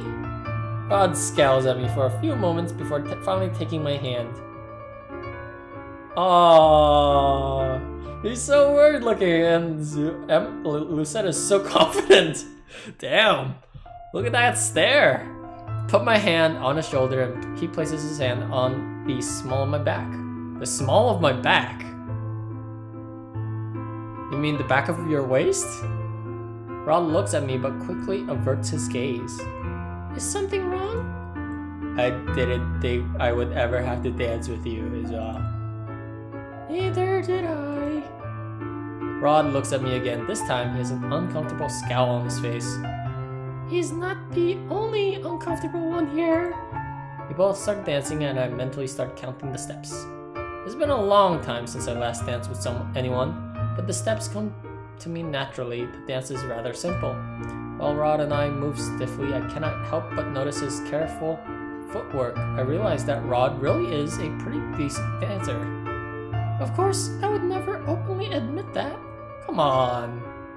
When we both stop, we hear Emmeline clapping her hands as she looks at the both of us in awe. You really are a good dancer. Thank you so much for showing me the steps. Now I know for sure what to do during that part. I just shrug at her before stepping back into the corner. Emmeline takes her position in front of Rod once more. This time she has a bright smile on her face. I cannot believe something as simple as that has made her happy. At the end of the day, Emmeline has managed to do the steps correctly. She tells me many times how grateful she is for the help. After practice, I return to my room and retire to bed. I think about how happy Emmeline was. How could such small things make a person so happy? You stepped out of rhythm again, Lucette. But Mother, this is really hard. A princess never complains. You must perfect this waltz by tomorrow. Otherwise, I will not allow you to play with your dolls for the day. But if you have time for objections, you have time to push yourself further. Now, once again, from the top. Oh, I think we're locked in now. The following days are uneventful. Emmeline continues her dance lessons with Rod. Her steps are still far from perfect, but I can tell she has improved since my demonstration with Rod. Meanwhile, Rod has chosen to ignore me most of the time, though I have noticed that he is less cold than usual. At least he does not snap at me for no good reason anymore. Though Delora is no longer assisting me, she insists on staying in my room more often. She says that there is something important she wants to investigate, and I cannot even guess what it might be. I prefer not having her around anyway. Her constant chattering makes it difficult to focus on anything. Right now I am still trying to figure out how I can achieve my first good deed. God, it's been 3 chapters.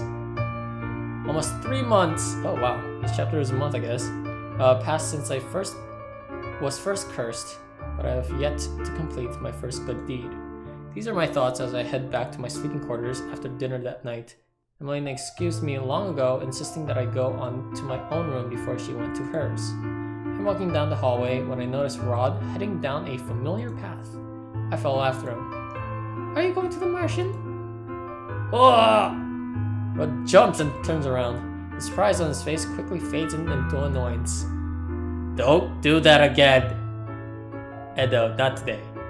And since I came here, I found out that Rod occasionally sneaks out of the palace at night through the secret passageway to go to the Martian. Even now, I'm still confused as to why he goes there. He said before that he had given up on breaking his curse, which makes me wonder why he still visits. It also makes me wonder why he would refuse to break his curse in the first place. Is he okay being the way that he is, or is his curse just really difficult to break? Why were you cursed, Rod? I'm not answering that question. God damn it! It's been 3 friggin' chapters, tell us something! Why? I cannot help you break your curse if you refuse to tell me anything. I told you before that I do not need your help. But I chose you as my partner. You help me and I help you. It's highly unlikely. Oh, it is highly likely that breaking Rod's curse will also count for a good deed. She's so greedy. Rod scowls at me and crosses his arms. I'm afraid that this isn't how it's... Excuse me. I'm afraid that this isn't how it works at all. The sound of footsteps keeps me from coming back from a retort. We both turn to see Sir Alcaster approaching us. Oh shit, well, this is bad.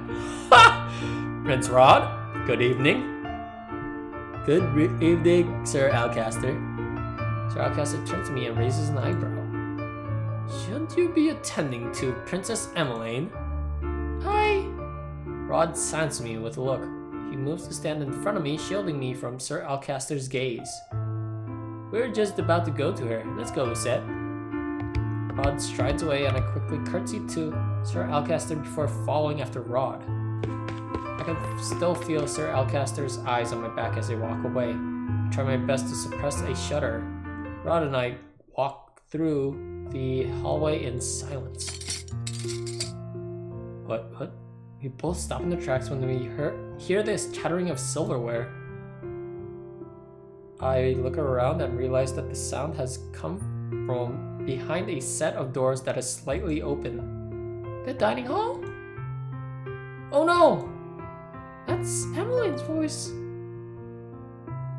We do not see Emmeline when we enter the room, but there is a dizzying array of cutlery set out on the table. Emily? Emmeline surprises us both by crawling out beneath the table. She flashes us an embarrassed smile as she gets to her feet, holding several forks and knives in her hands. What are you doing here? You should be getting ready for bed. Sorry. I eyed the silverware on the table. I thought I could practice before I sleep today. It has already been an incredibly long day for her, and she's still doing this? I watch as Emmeline puts the cutlery back on the table in the wrong places. You need to rest, Eb. I will after I practice the placement one last time. She smiles at him before returning to the table. I don't know why a person would need so much cutlery. 1 fork, 1 spoon, and 1 knife should be more than enough for any meal. And all these glasses, if I recall correctly, this one is for water, this one for red wine, and this one for white wine. Point out her mistake or give her the correct answers. That flute is for champagne, the other is for sherry. Oh, right. But there are 2 more. The other is for juice and the other glass is for dessert wine. Jesus, that's a lot. The dessert wine glass will only be used during the dessert course. The juice glass is only used when juice is being served as a course. Otherwise, it is placed next to the water goblet. I see. I see Rod staring at me out of the corner of his eyes. His lips twitch before he turns back at his sister. He looked like he was about to smile. Then what are these for? Emmeline points out the group of forks in front of her. You use those every day, Your Highness. You should know the answer. Emmeline points at them and she rattles off names. Dinner fork, fish fork, salad fork. Correct. You know so much about etiquette too. You're really incredible, Lucette. You make a better noblewoman than I do. Even if I told her I was a noble, it's not as if she would believe me. I mean, she's a pretty trustworthy person, I think. I guess I'm pretty sure she would believe it. I just read a lot about all of these things. You read and know enough to put them into practice? That's amazing. Especially since you haven't been with us long, right, Rod? Rod shrugs. He does not, much to my surprise, disagree. Perhaps you should be my teacher, Lucette. I can learn so quickly from you. Emmeline quickly straightened out the cutlery. Now that I think about it, I've come to realize that Emmeline is not much more than she appeared to be. It's probably because I'm forced to spend so much time with her as her maid. She's different. She's flawed and not as conceited, and more humble than I had originally thought. Maybe I should try lending her a hand. I may not be one of your tutors, but if you need help with your lessons, just ask me, and I will do what I can for you. Lucette? I glance at Rod, who is once again wearing that expression of surprise. I shift my attention to Emmeline once again. You have only 1 month left to prepare, and as your personal maid, I feel it in my responsibility to help you in whatever ways I can. Aw, don't cry, Lucette. Emmeline wipes her eyes with the back of her hand, and that's when I notice something glistening on her cheeks. Is she crying? You're extremely kind, Lucette. Thank you. I will definitely take you up on that offer. I'm still looking at Emmeline when I catch a faint glow coming from the pendant on my chest. Ah! What just happened? Oh, what a pretty necklace you have, Lucette.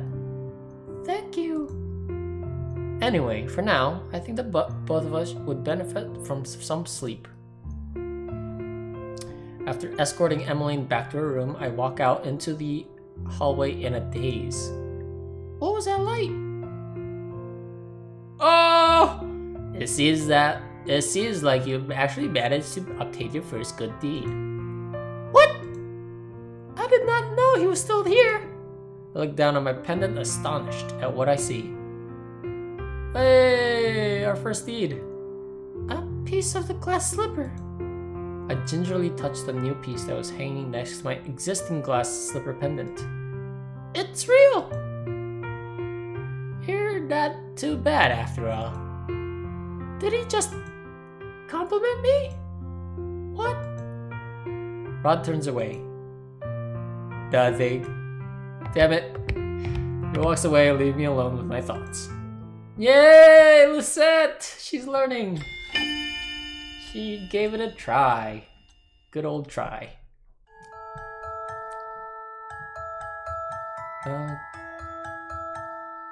Good morning, Your Highness. Would you like to play with us? You. Oh, God. You wanna play with me?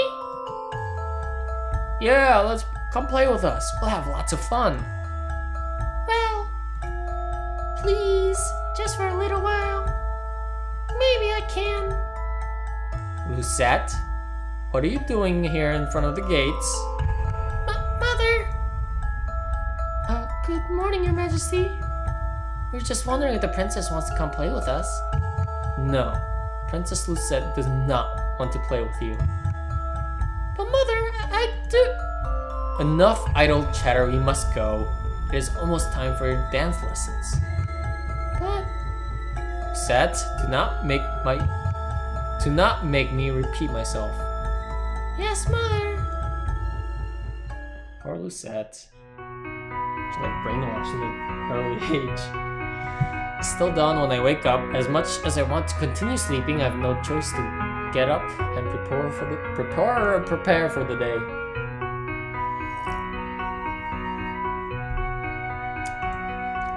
The last thing I need is an annoying lecture from the head maid. I have almost been accustomed to waking up this early, even if I do not enjoy it.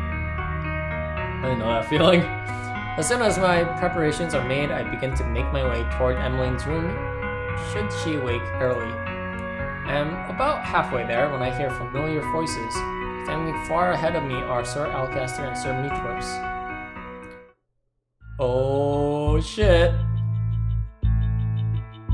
Are you sure this is going to work? Have a little faith in me, my friend. Friends? We are not friends. Sir Alcaster narrows his eyes, then turns abruptly to look at me. Ah, Miss Lucette, was it? Sir Mithros, Sir Alcaster? Have you been eavesdropping, child? There's no reason to be angry with me. They were just talking about something confidential they should have been talking about openly in the hallway. I am on my way to Princess Emmeline's room, sir. That is why I'm here. I coolly look at Sir Alcaster, who looks like he is about to pop a vein. I cannot help but feel satisfied at his reaction. In just a few steps, he is suddenly looming over me.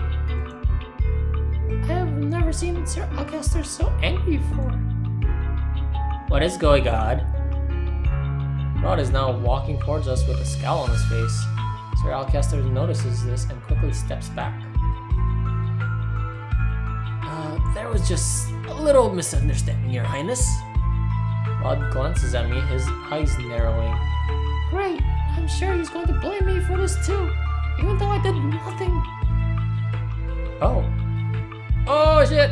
Much to my surprise, Rod puts himself between me and Sir Alcaster. Are you alright? He said. He's worried about me? I slowly nod. Rod turns back to Sir Alcaster and Sir Mithros. You don't have any business with Lucette. I'll be taking her with me. Emmeline is already waiting for her. Sir Alcaster stares at me for a few moments before bowing down to Rod. Of course, Your Highness. Oh, fuck. Of course, Your Highness. Thank you. Rod turns to me again, his expression solemn. Shall we? He walks off before waiting for my reply. I look back at Sir Alcaster and Mithros one last time before chasing after him. The both of us spend the next few minutes walking in silence. Rod has said nothing since my encounter with Sir Mithras and Sir Alcaster. Are you okay? What? You already asked me like that before. Is he really worried? Oh, do we want to be honest or do we want to just tell a white lie? I mean,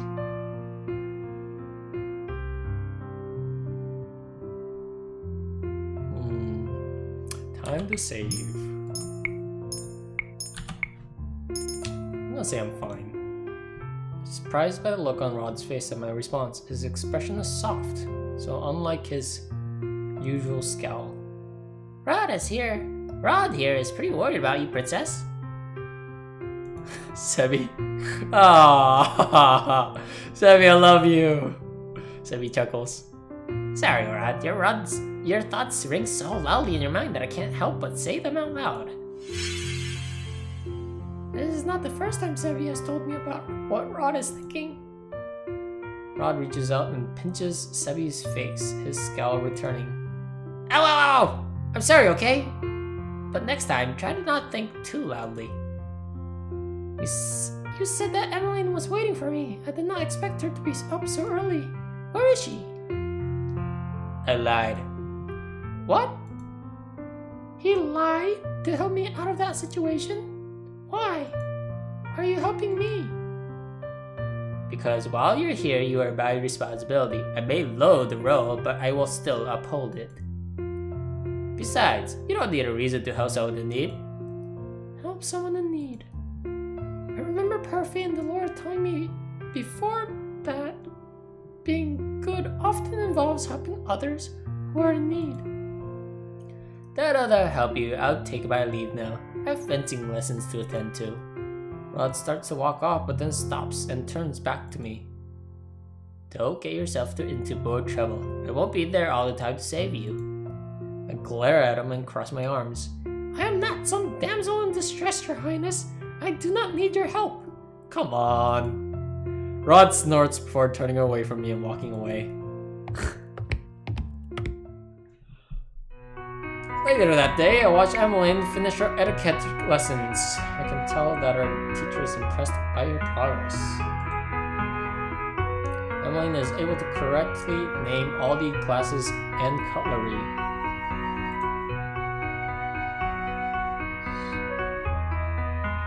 Sorry, I'm just checking something on OBS, seeing if I could get rid of the cursor. But nope, I cannot. I'm sorry, you're probably going to be 80% disturbed on this thing waving around. I'll try to keep it away, though. Emmeline is able to correctly name all the glasses and cutlery. She's not so slow a learner. I'd come here earlier in the day to better teach Emmeline about proper dining etiquette. Turns out that my lessons were valuable. You have shown great improvement, Your Highness. I'm glad that you have been diligent in your studies. No doubt you'll be ready for the ball soon. Emmeline smiles, but her cheeks turning pink. Thank you. I wouldn't have done it without the help of a friend. Emmeline glances at me briefly and smiles gently. I keep mixing up two words. I really owe her a lot. That is wonderful. I'm so glad you have such a dedicated friend, Your Highness. Friend? Is that really what I'm to her? But princesses do not have maids and friends. A royal does not mingle with commoners, especially not with servants. Mother told me that before. Your mom's wrong! Fuck your mom. Emmeline does not treat me as a maid, but she cannot possibly think me as a friend. After the teacher gives Emmeline several books to study for the next lesson, she ends the lesson and excuses herself. Emmeline approaches me and grasps at my hands. Thank you so much, Lucette. I wouldn't have passed without your help. All I did was repeat the things your teacher might taught you. But you're different. I raise an eyebrow at her. Different?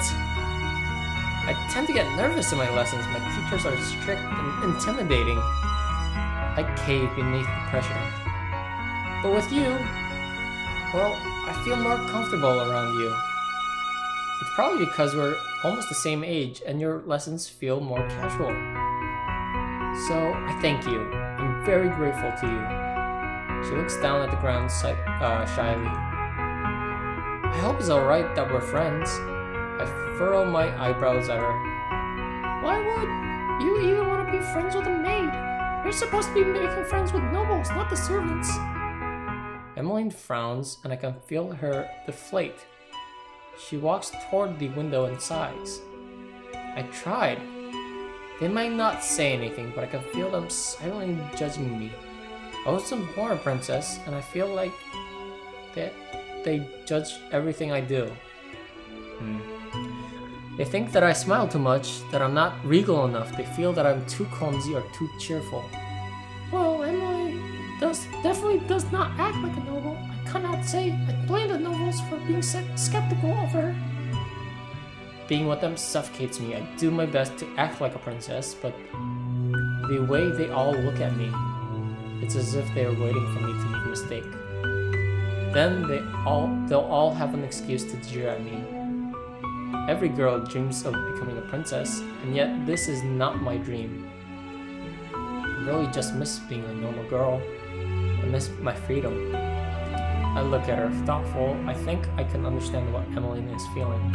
Just like me, she was thrown into a world she was not ready to be a part of. Right now, we have no choice to fit in. She never wanted my title in the first place, yet I accused her of stealing it. Have you told your mother how you feel? Wait, that wasn't her thought though. Why was it in italics? Emmeline shakes her head. No, not the king either. I don't want them to think I'm ungrateful. That's why I'm trying my best to become accustomed to all this. I cross my arms. But you're not happy. I am not. Everyone just assumes that I'm happy because I smile a lot. Yep. I know people like that too. She barely opens up to anyone, and yet she opened up to me. Had I been given the choice before I was cursed, I would never have listened to her. You should tell them how you feel rather than just keep it to yourself, otherwise the stress will continue to accumulate on your shoulders. I wish I could be more honest with them, I really do. I envy you for being able to speak your mind. She envies me. Emmeline takes a deep breath and sighs. The frown fades with the sigh and is quickly replaced by a fragile smile. I'm sorry for ranting to you like that. I must have bored you with my story. Give her a hug, Josette! Just give her a big hug. I used to get annoyed with her, but now that I've seen the side of her, I suppose she's not as terrible as I first thought. Oh, I remember that Mother wanted to see me after my lessons today. Allow me to escort you to the Queen then. Thank you. Yay. Making friends. Days pass without any real conflict. I run into Sir Alcaster again in the hallways, but his eyes pass over me as if I am something to be ignored. Delora, who had been ignoring me as she had been busy with other priorities, returned to the mansion yesterday to discuss something important with Parfait. It's not as if she has been any help since you came here. She mostly stays in my room while I run around doing errands for Emmeline and taking on other chores as they are handed to me. Right now, I am headed to the palace gates as I hurry to meet Emmeline. She's going out to the town to meet Vieric again, and I was told to meet her there. Brr! Lisette! I turn around to see Fritz walking in my direction. So is he a fairy / witch / wizard? Or maybe he's a prince? I don't know. I have no idea. Or maybe he's cursed. He's probably cursed. Ever since I told him to refer me to my name, he has been stumbling over not using my title. I rarely see him, but when I do, we do not have much time to discuss anything. Can I help you with anything, Fritz? It's been a while. Have you managed to complete one of your good deeds? Days after I had originally run into Fritz, I managed to have a quick conversation with him regarding my curse. It's been a long time since that conversation happened. Recently, I've barely seen Fritz. I hear rumors that he's been reassigned somewhere outside the palace. I show him my pendant and point at the piece of the second glass slipper. What? The second one? I managed to get one several days ago. Lucette, that's wonderful. I knew you could get one. Oh, one? Oh, I thought it was the second one though. What? Fritz, Miss Lucette. I did not think the two of you were acquainted. We both turn our heads at the same time when Mithros suddenly appears from around the corner, the usual smile on his lips. Sir Mithros. Fritz, I believe Sir Alcaster is looking for you. Right. Sorry. Lucette. I must take my leave now. Of course. Fritz bows to Sir Mithros before walking off, leaving me alone with Sir Mithros. Mithros does not say anything but continues to smile at me. His staring makes me feel incredibly uncomfortable. Is there something on my face? Excuse me. I curtsy and start to walk off when Sir Mithros calls my name. Lucette? Yes? I just wanted to thank you for your hard work and dedication to our princess. I look at him, puzzled by a sudden gratitude. Don't worry, everything will soon be remedied. Excuse me? My apologies. I did not mean to keep you. He completely ignores my question. He dips his head slightly before turning and walking away, the smile still on his face. What was that all about?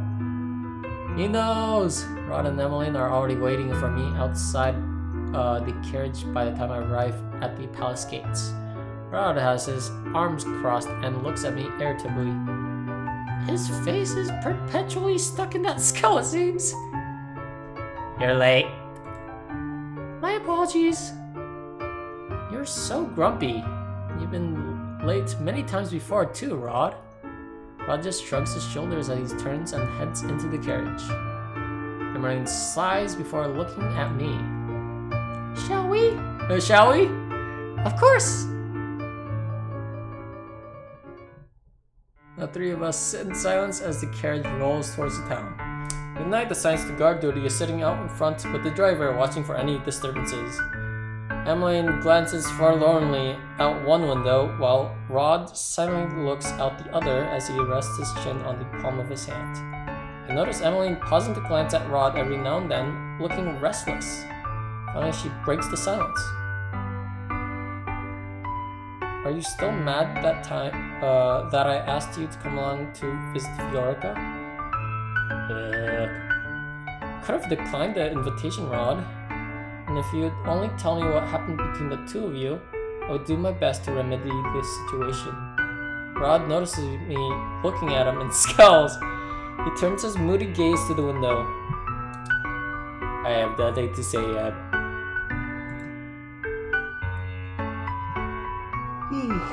But you used to be good friends with Viorica too.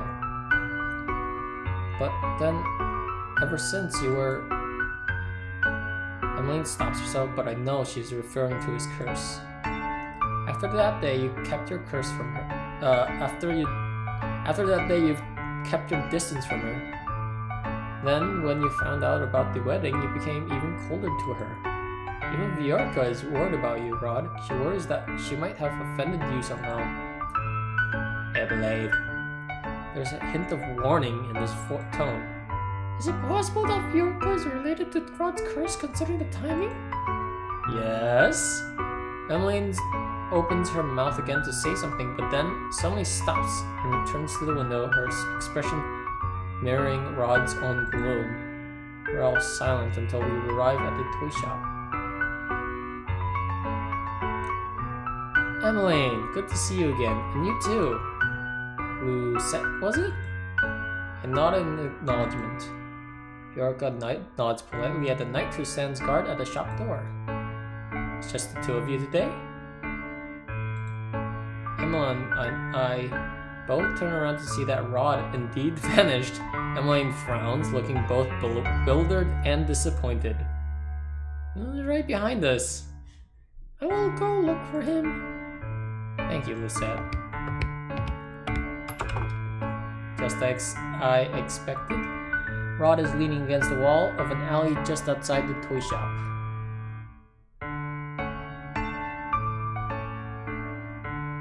I mean, he doesn't want to talk about it, so I'll just stay with him. I can tell by Rod's stiff posture that anything I say to him will fall on deaf ears, so I move to stand next to him instead. I lean against the wall with him. What are you doing? Keeping you company? Rod raises an eyebrow at me. Since when have you even liked my company? Well, I'd rather be here than stay inside the toy shop and listen to Emmeline and Viorica talk. So you're not trying to get me to talk?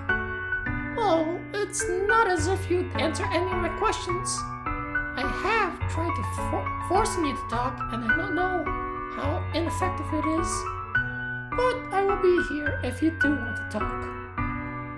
Rod eyes me suspiciously. Since when did you start listening to others? When you are the personal mate of someone who enjoys talking, you learn to listen.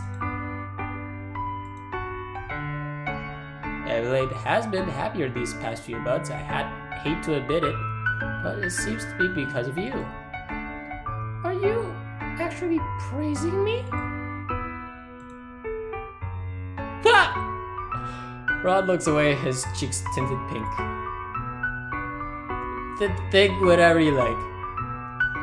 I do not know, but for some reason I'm happy that Rod gave me a compliment.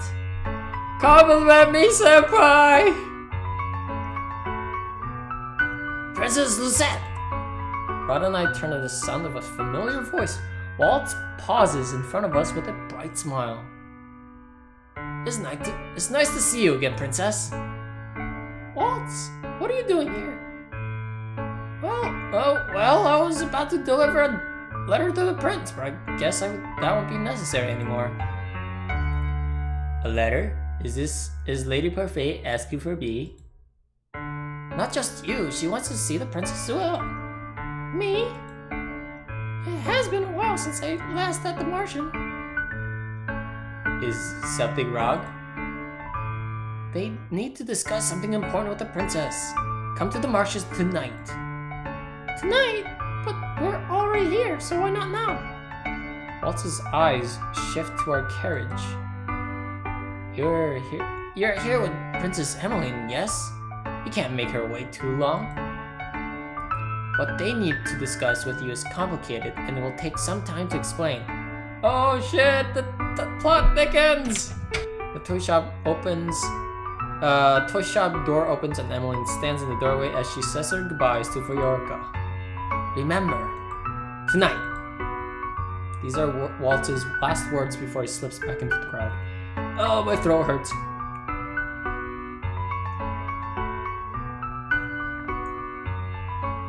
Oh, Waltz's voice hurts. It's very raspy. Emmeline's visit with Viorica was briefer than I thought it would be. Now all of us are headed back to the palace. Rod has not uttered a word. On the way back, I can tell that this is making Emmeline agitated as she continues to keep glancing at Rod expectantly. If you have something to say, say it. Emmeline stares at me. You obviously want to say something to Prince Rod. The only way to get your answers is to ask him directly. Rod does not turn around. It's as if he does not want to hear me. Emmeline clasps her hand and sighs. Well, I glance at Rod, who is persistently staring out the window, his eyes focused on nothing. He's pretending not to hear us. How immature. Rod? Viorica was sad that you weren't there today. She was certain that you stayed outside to avoid seeing her. What is going on with you? I am not in the mood to answer your questions, Zeb. Emmeline grips the edges of her dress, her expression becoming more rigid. You've been keeping secrets from us ever since you were cursed. We don't even know why you were cursed or how to help you break it. Wait, the rest of our family doesn't even know anything about the circumstances of Rod's curse?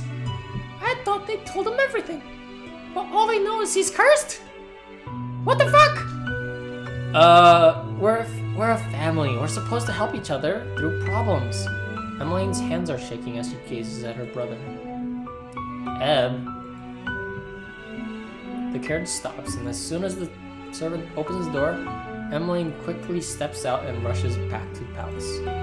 Rod watches her go quietly. Though his eyebrows are furrowed and he looks guilty, I silently shake my head at him before running after Emmeline. Emmeline stands in the hallway with her hands to her chest. She breathes slowly in and out, as if she was on the verge of tears. When she notices me behind her, she turns away and wipes her eyes with the back of her hand. I'm sorry for starting off like that. I was just very frustrated at Rod. I said something I shouldn't have back there. If anyone finds out about this, They won't. Their secret is safe with me. Emmeline flashes me a grateful smile before looking at the sky. Eb! One moment, Rod is running down the hall. The next he has stopped in front of us and is trying to catch his breath. Eb, I'm sorry. I'm sorry too, Rod. But right now, I would like to be alone. Of course. I'm sorry, Lucette, but could you leave me alone for now? She does not even wait for my answer before walking away, leaving me alone with Rod. You made her cry, Rod! Jesus! I am fully aware of that. Why are you hiding your curse from your family? You wouldn't understand. I'm doing this to protect them. Protect them? Rod silently shakes his head. They wouldn't understand. Those are the last ominous words Rod speaks before rushing off, leaving me alone in the hall. What happened to him? The hallways are silent at this time of night, as most everyone in the palace prepares for bed. I'm now on my way to our meeting place. Rod told me earlier to wait for him there. I thought he would make me go to the marshal myself after what transpired with Emmeline, but I was wrong. Emmeline was so upset today. I have never seen her like this before. I turned my thoughts back to the Martian and to what Waltz said earlier. I wonder what Parfait wants to talk with us about. I feel my heart beating erratically against my chest. Why do I feel like something bad is going to happen? I realized that I've been standing in the open for a while. Perhaps I should move. People will find my standing here suspicious. Oh fuck. I started walking again. I'm surprised when I feel a hand close around my wrist, pull me into the darkness. I open my mouth, but a hand muffles my scream. Oh. Hey, Rod. Shh. Yeah. Rod? Rod's gaze is icy. He speaks quietly, but I can feel his anger simmering underneath his words. What if someone saw you standing right there? Have you even thought about what they might get suspicious? Yeah? His tone is so accusatory that for a moment, I couldn't find my voice. But then he is right. I should have been more careful. Sorry. Rod stares at me, surprised. What? I never thought I'd hear you apologize, especially to me. Oh? At least I know how to apologize, unlike you. Damn! And why would I ever have reason to apologize to you? Because you've done nothing but treat me coldly, even when I've done nothing to personally attack you. Rod scowls at me but does not say anything. Instead, he sighs and takes my hand, pulling me after him. Sebi! What? Let's go before this guard sees us. I have no energy to argue with Rod, so I allow him to pull me along. I'm sorry. What? He apologized to me? Don't make me repeat myself. I did not hear you clearly. If there's one thing I know about you, it's that you're not deaf. Of course I'm not! Shh! So I hear you! I glare at Rod, but he does not respond. Sebby! Ah, he's so good.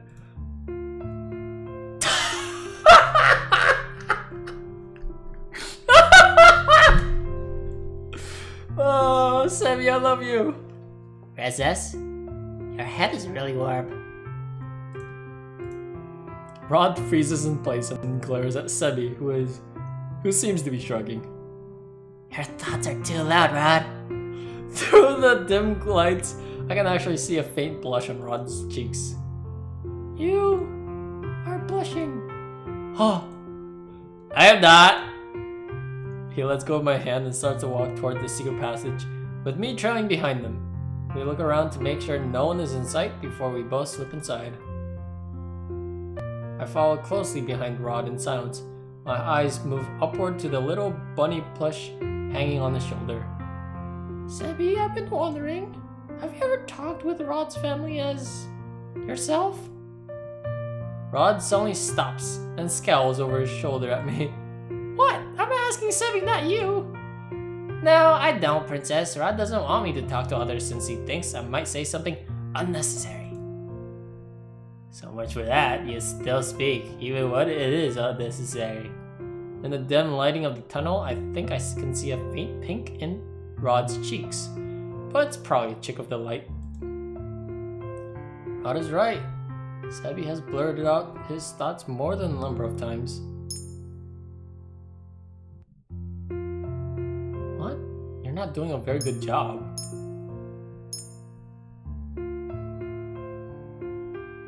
Hold up. What do you mean by that? Well, there are thoughts that he prefers to keep to himself, like his thoughts on Carla and his feminine voice, or his... Rod suddenly clamps Sebby's face, and I can actually see the poor plush struggling to get away from his hold. You're crushing the poor toy. Rod glares at me before finally releasing Sebby. Rod can be so brutal at times. I remember the time he almost threw me out the window for saying that one lady had a hideous dress. Rod glares at Sebby once again. He readies his fingers to pinch him again, but Sebby hurriedly apologizes before Rod can touch him. Okay, I'll stop talking now. Jeez. Rod sighs and continues walking. I love Sebby.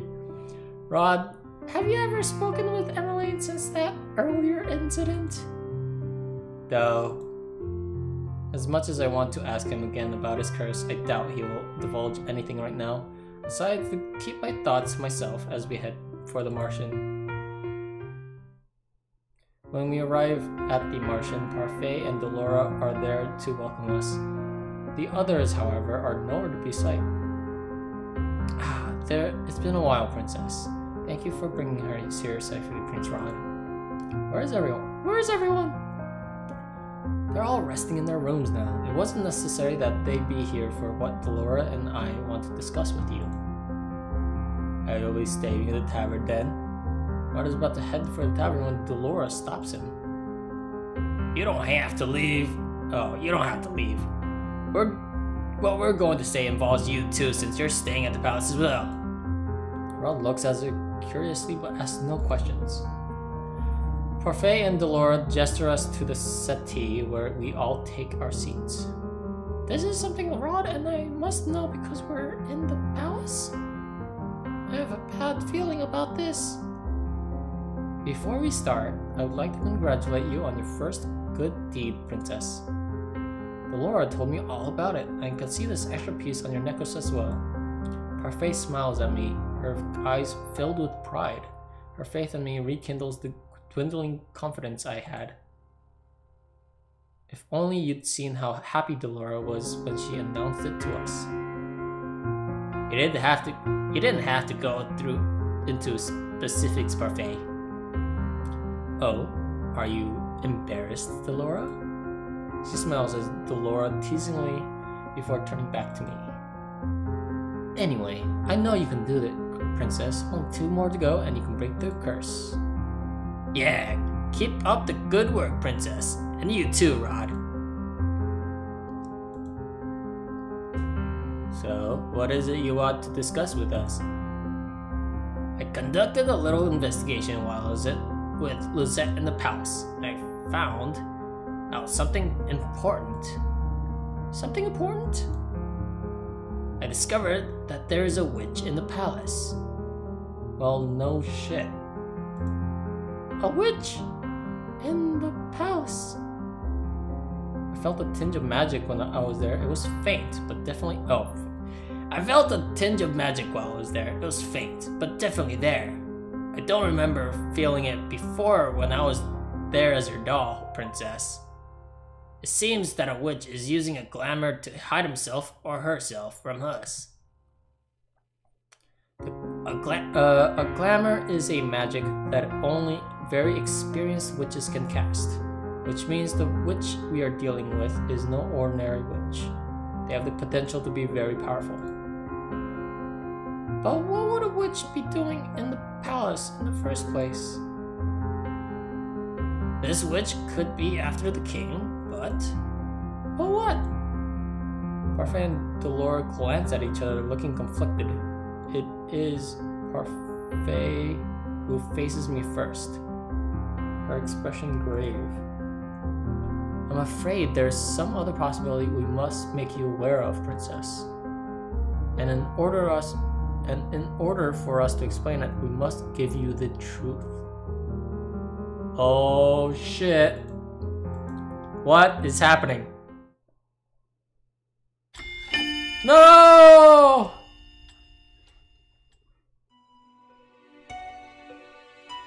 Well, that's where I'm gonna end it. This was part 2. Up to chapter 6! And the truth.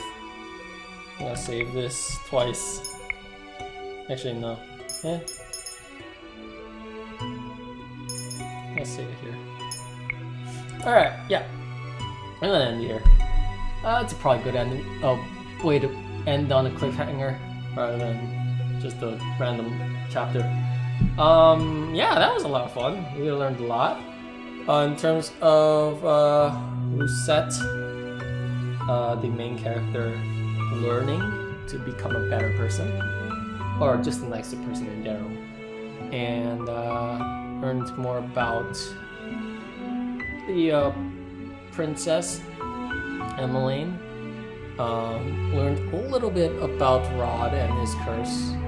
Well, we know that it's directly tied to Bjorka in some way.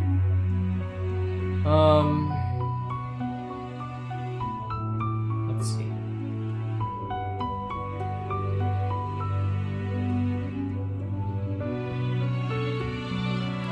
Other things. We know that the royal advisor and the top bodyguard are suspicious in some way.